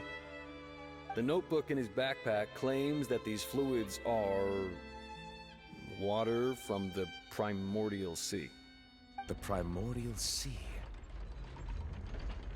The note's contents also indicate that Cowell belonged to an organization that sells illegal drugs and that he had an accomplice. The notebook has many entries concerning safe usage of these fluids, in which the keyword dissolve appears many times. One of these tubes was labeled Opera Epiclese, along with yesterday's date. It is empty.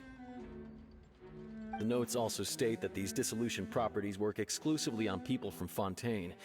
It's likely that Halsey was chosen as some sort of test subject. As such, we believe that the defense's hypothesis is, in fact, supported by sufficient evidence. You've got to be kidding! People dissolving into water? Could something so ridiculous actually be true? Wait a moment. This reminds me of a certain prophecy, but it's just a coincidence, isn't it? Huh. If people can become water, does that mean that the water tank's real use was as a means to hide water stains? And if Cowl was targeting that girl... Wait just a minute. Could that mean...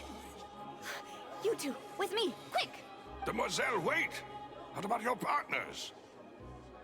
Let's go. Just trust me. Order! Order! It is undeniable that further examination of the deceased's personal effects has yielded some surprising results, but we cannot yet verify the veracity of these clues.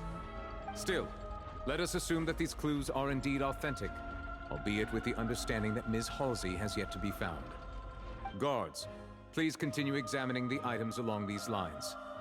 Mr. Linney, it appears your hypothesis is supported by the evidence, so please continue speaking. Of course. Thank you, Your Honor. If we uphold this hypothesis, I believe that many of this case's seemingly unrelated clues can be connected together. Right! Like the metal hook! That one didn't make sense at all. Let's think about this. Cowell's methods must have something to do with that water from the primordial sea.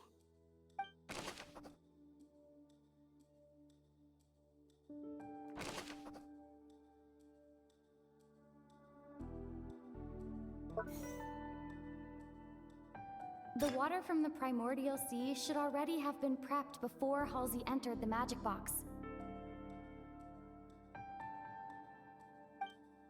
Now it seems like the hook rope was not meant for another magic trick, but was instead some form of triggering mechanism. The water from the primordial...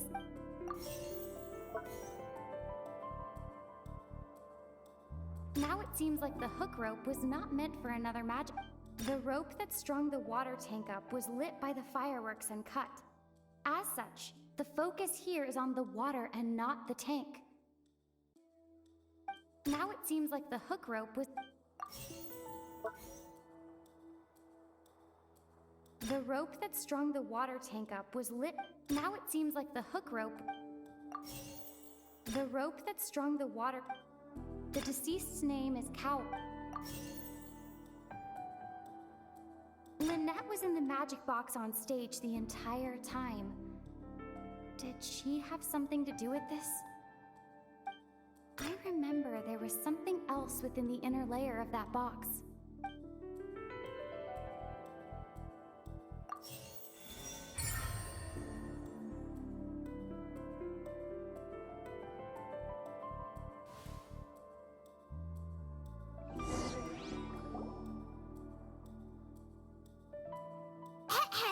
It's Ace Detective Paimon's time to shine again! In the original plan, Cowell would tamper with the water tank rope and the number selector securing his target. When the magic box containing Halsey was lowered, the metal hook would retract gradually and pierce the balloon at the top of the box. When the balloon attached to the box popped, the water from the primordial seed inside it would pour down and dissolve Halsey. Afterward, Cowell would enter the tunnel and break the flower vase to conceal the water inside the tunnel, with the remaining evidence being covered up by the water tank on stage. But he encountered something unexpected in the tunnel, and wound up being fatally hit by the same water tank he meant to use to cover his tracks. Huh. That does make sense. That actually links together a lot of the more confusing pieces of evidence.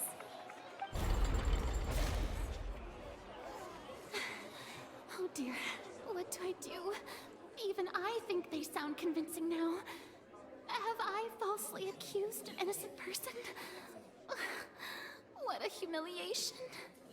Now, it seems like the only point of contention remaining is the exact circumstances that led to Cal's death.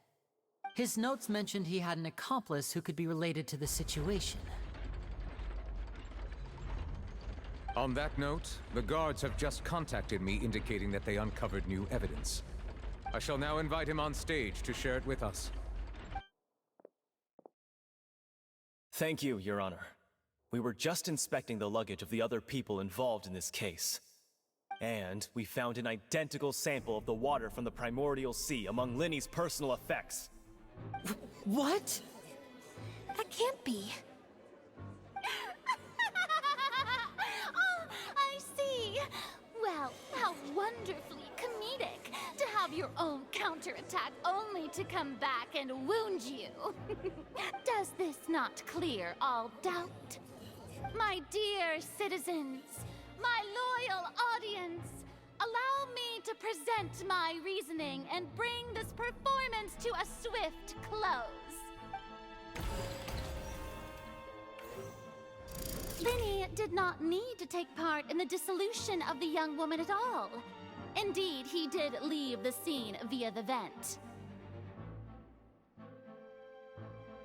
Having made modifications to the props beforehand, his accomplice Cowl then caused Halsey to vanish using the water from the primordial sea.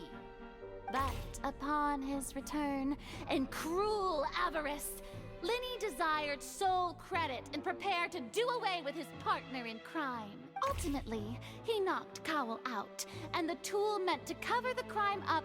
Now, as much as I regret having come to such a viciously straightforward conclusion, it does seem that the famed Fatui is quite the cold-blooded and ruthless organization. Am I right, Mr. We've used up all the evidence we collected. There's no way for us to make a rebuttal here. Is this the end of the road?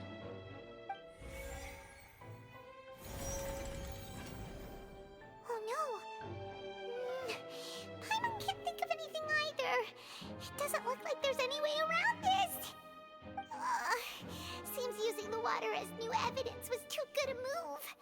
Why did this have to happen now? I think we've all seen enough now, and we have ample witnesses to my flawless reasoning. I believe this is indeed the finale. Now then, my good, noble Chief Justice, should we not, in your view, move... Excuse me, everyone, but I must interject. Miss, I must ask you not to shout, and to respect the ongoing legal proceedings. Oh, come on. Don't be hasty. I have a good reason for interrupting, you know. Now, would anyone here like to take a little break from all this debate and see a little magic? I'll show you an amazing trick. One that can bring a young woman who has disappeared back in the flesh, right before your very eyes. Please, do the honors, Mr. Linny, if you would be so kind. What in the world is she saying? No offense, miss, but miracles like that are beyond my scope as a magician. Come on now, don't be silly. Magic is all about misdirection, isn't it? It often conceals the truth while presenting a fascinating illusion. But once everyone believes the illusion, can't magic reveal the truth to them once again? And wouldn't such a trick be the most marvelous finale to today's performance? Come on, Linny and Lynette, give it another go. Don't worry. Spina di Rosula has made the necessary arrangements on your behalf. But, as the magic makers and stars of the show, I think I should leave the final performance to you. I understand.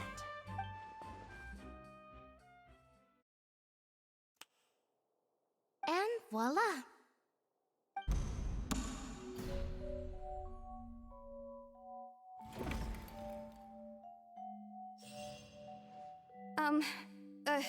Sorry for the interruption. Wait, isn't that Halsey? So the whole thing about people dissolving wasn't true after all? To be clear, I'm only here because this person told me that if I testified, the merit of doing so would lessen my sentence. I was hiding outside this room listening to the proceedings because I was afraid that I would be the one put on trial.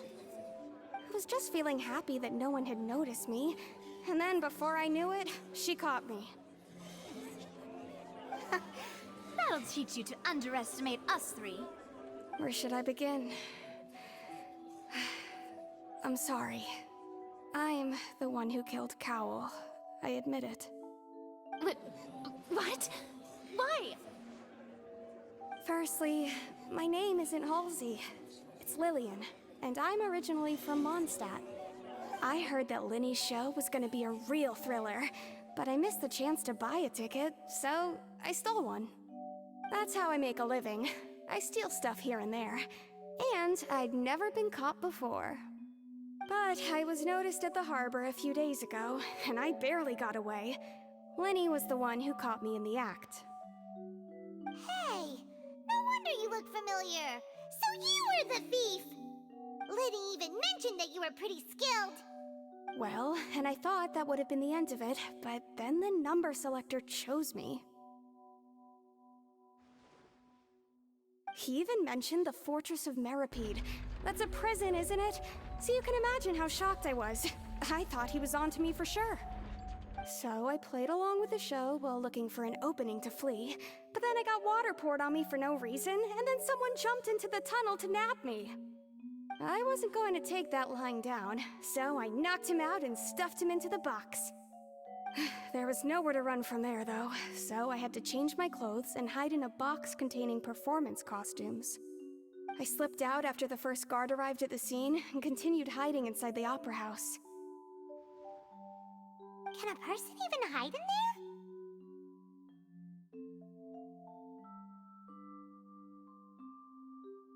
But I swear, I didn't know that the water tank would fall down. Really, I swear it. Had I known that, I wouldn't have put him in the magic box. I may be a thief, but I'm no killer. Well, that makes everything pretty clear now, doesn't it? This time, we need to tell the entire story from Lillian's perspective.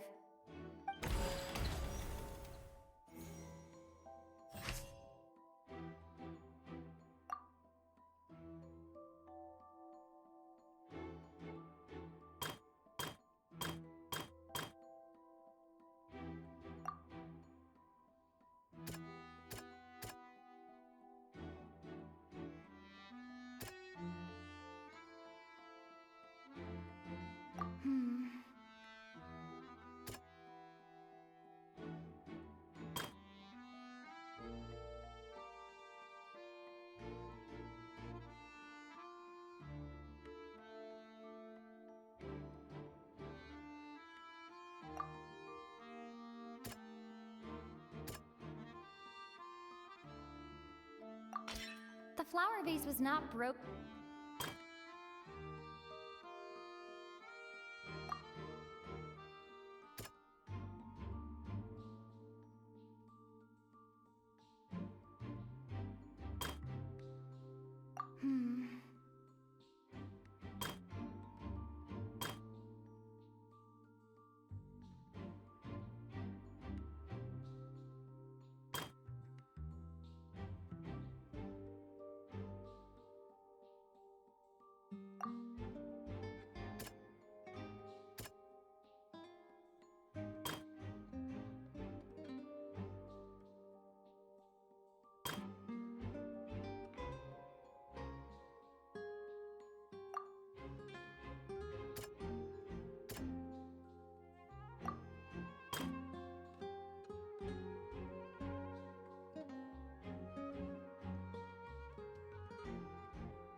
The strange...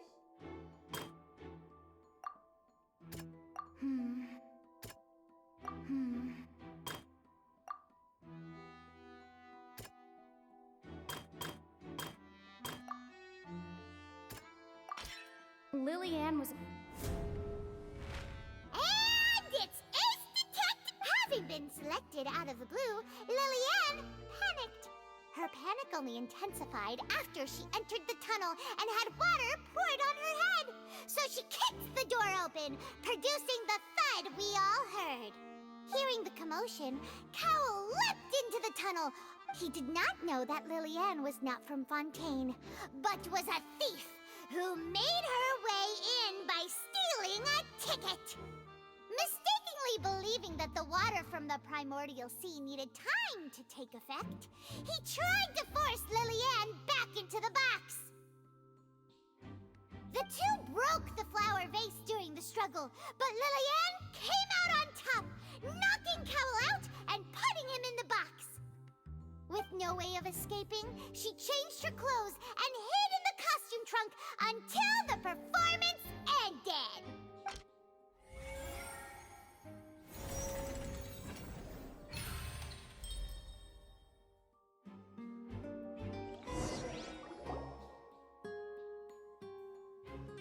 She knew that she would have to go through guard inspection if she tried to leave afterward, so she has been trapped in the Opera House these last 2 days.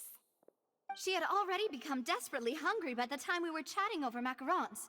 So, she swiped 2 of them right under our noses. Talk about a sneaky thief.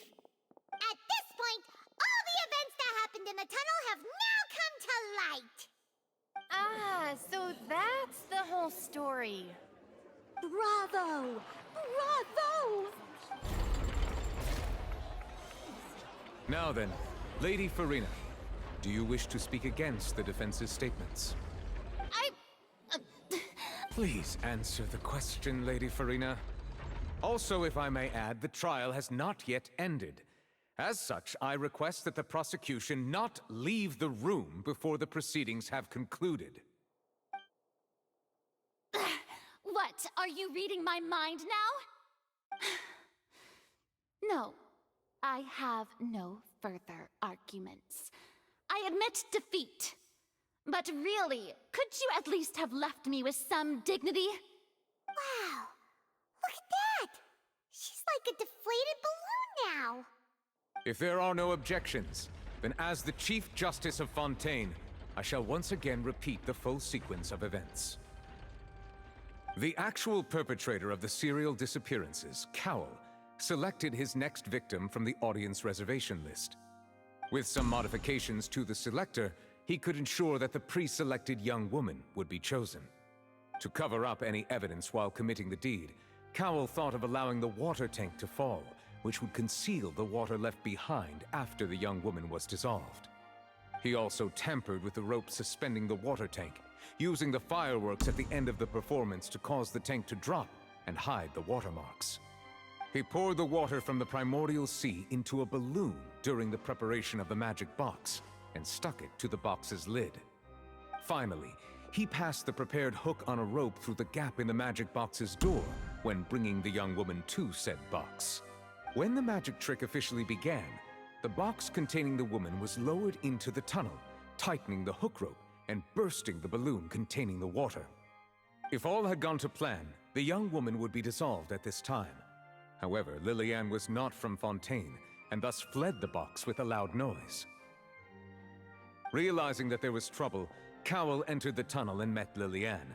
Thinking that the waters had not yet taken effect, he decided to proceed. However, his opponent was more capable than he thought, and he was overcome, knocked unconscious, and placed into the magic box, and thus became his own final victim. Lillian, according to her own statements, then changed clothes and hid until the performance ended, before hiding in other parts of the opera house. As for Linny, he was in the underground structures within the opera house, and was thus ignorant of these happenings. From this reconstruction of events, we can conclude that Linny, the accused, is in fact innocent. While there is much in Linny and Lillian's conduct that should still be investigated separately, this case, at least, can be handed over to the Oratrice to make the final decision.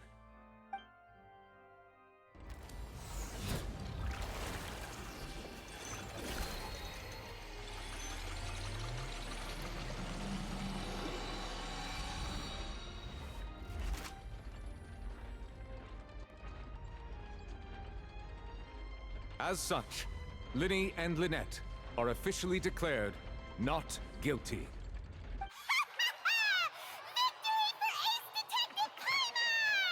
Great work, partners. Thank you all. Thank you so much. Next, I think we deserve an explanation, Guard Vaughn. How did you find the water from the primordial sea in Linny's baggage? Right! Your discovery caused me to make a serious mistake, you know. Or was that not a discovery, but false evidence that you dare to bring before this court? I suspect that the accomplice mentioned in Cowell's notes was not Linny, but you, yes?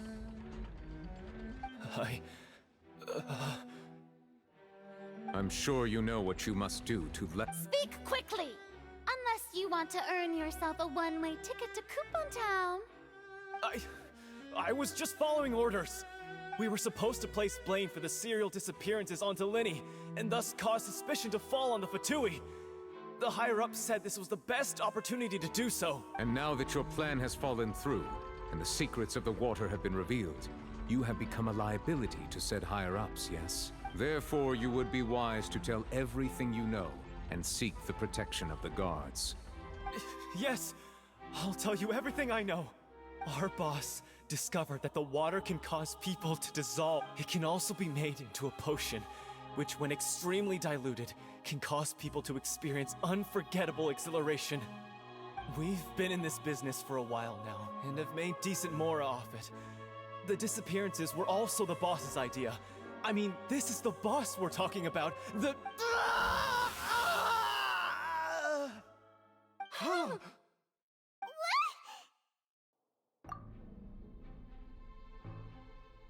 And now he can no longer talk. Such ruthlessness. I shouldn't have expected any less of them. An outrageous act.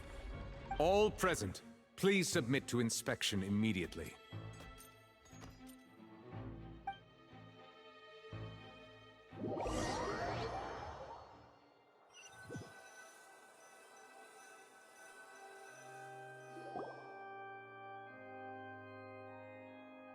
So, we're just going back now? That's true. Traveler, Paimon! Please wait. Linny. I know you may not want to speak to me right now. Maybe you don't even want to look at me. But still, let me thank you again for defending me to the end, even after you learned that I'm a member of the Fatui. I guess. But regardless, I'd like the opportunity to set things straight. I didn't approach you with any ulterior motives or ill intent. I've spoken to you as myself, just plain Linny this entire time. As for why I'm a Fatus, it's because the goals of the House of the Hearth align with those of an orphan like me. That's all. That was how Father, who you might know as the Knave, approached recruiting us back then too. The Knave? The one who controls the House of the Hearth? She's your father? That's right. And since we're here, I was wondering, would you mind hearing a story? It's about my past. Back when our parents first died, Lynette and I were left wandering the streets. To survive, I took to surreptitiously observing an older street performer who did magic. It took me several days to figure out how he pulled off his amazing tricks. I took my sister through several streets until we found a crowded corner, and we began to perform magic tricks there. To my surprise, we proved to be pretty popular, and we could at least stop worrying about where our next meal would come from for a time. But I didn't want my sister to remain a street rat together with me forever. Before long, an aristocrat came to me and claimed that he wished to take us in after watching my performances. So you went from orphans to nobility just like that? That was how we felt at first too. As if fate was on our side and we could say goodbye to those painful days. But I gradually discovered that while we were called foster children, he was really after my talent for magic tricks. He would constantly take me to all sorts of banquets to garner attention, which he would then use to expand his social circles. That doesn't seem too bad either. Better than roaming the streets at any rate. It took a while for me to realize just how dark his heart really was. After one particular performance at a banquet, I discovered that Lynette was not on the same return vehicle as me. I waited a long time after we returned home, but she did not come back. I went to that noble's bedroom and asked him about her whereabouts.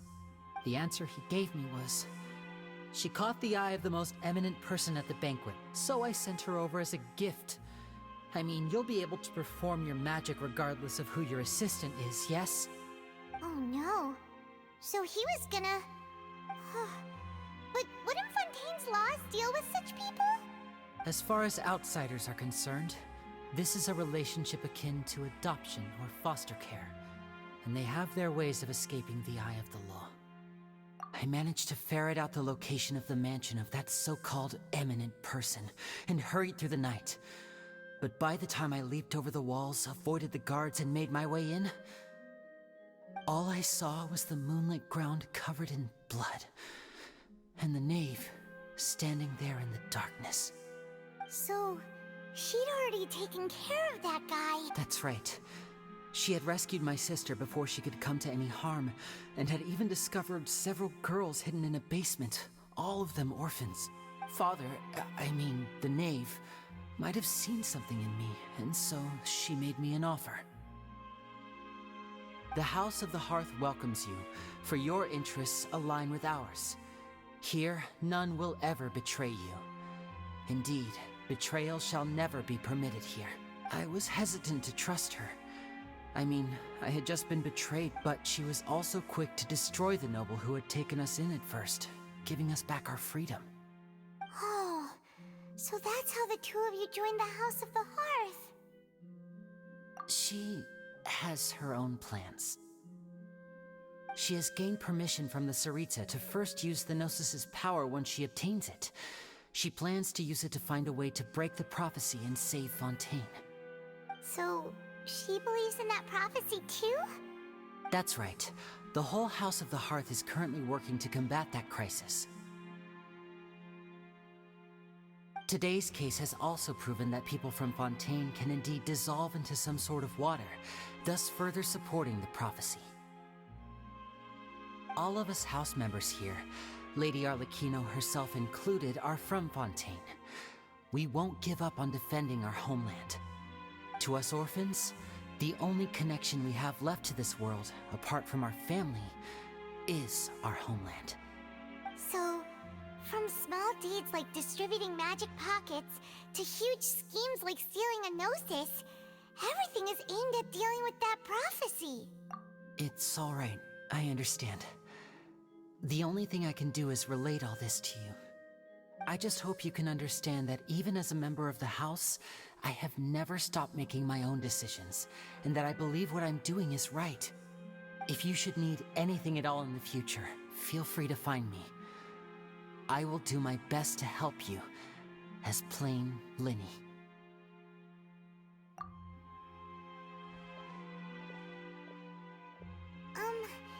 Bye, Linny!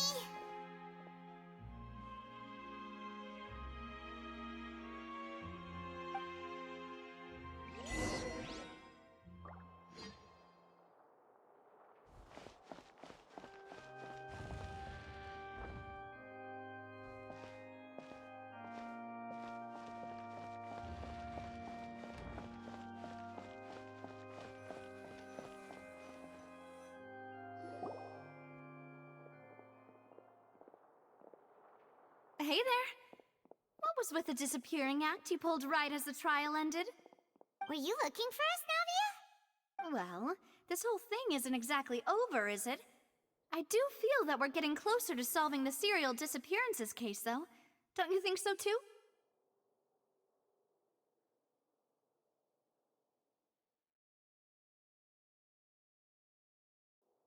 Huh? What's wrong, my dear partner?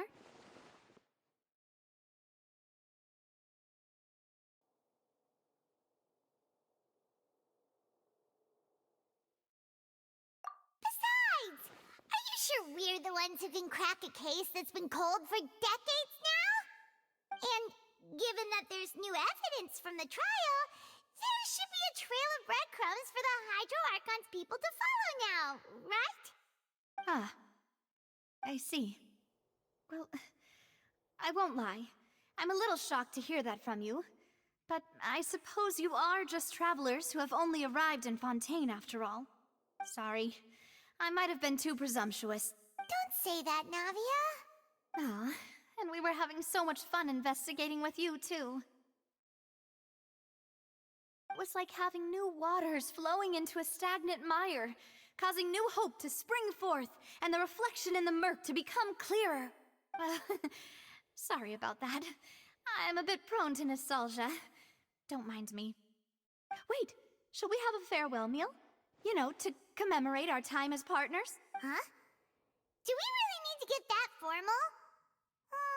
Well, guess you really did treat us as partners, huh? Well, I'd just like to have a proper ending to every important memory. That way there are no regrets later. Anyway, it would just be a meal, so it shouldn't take up too much of your time.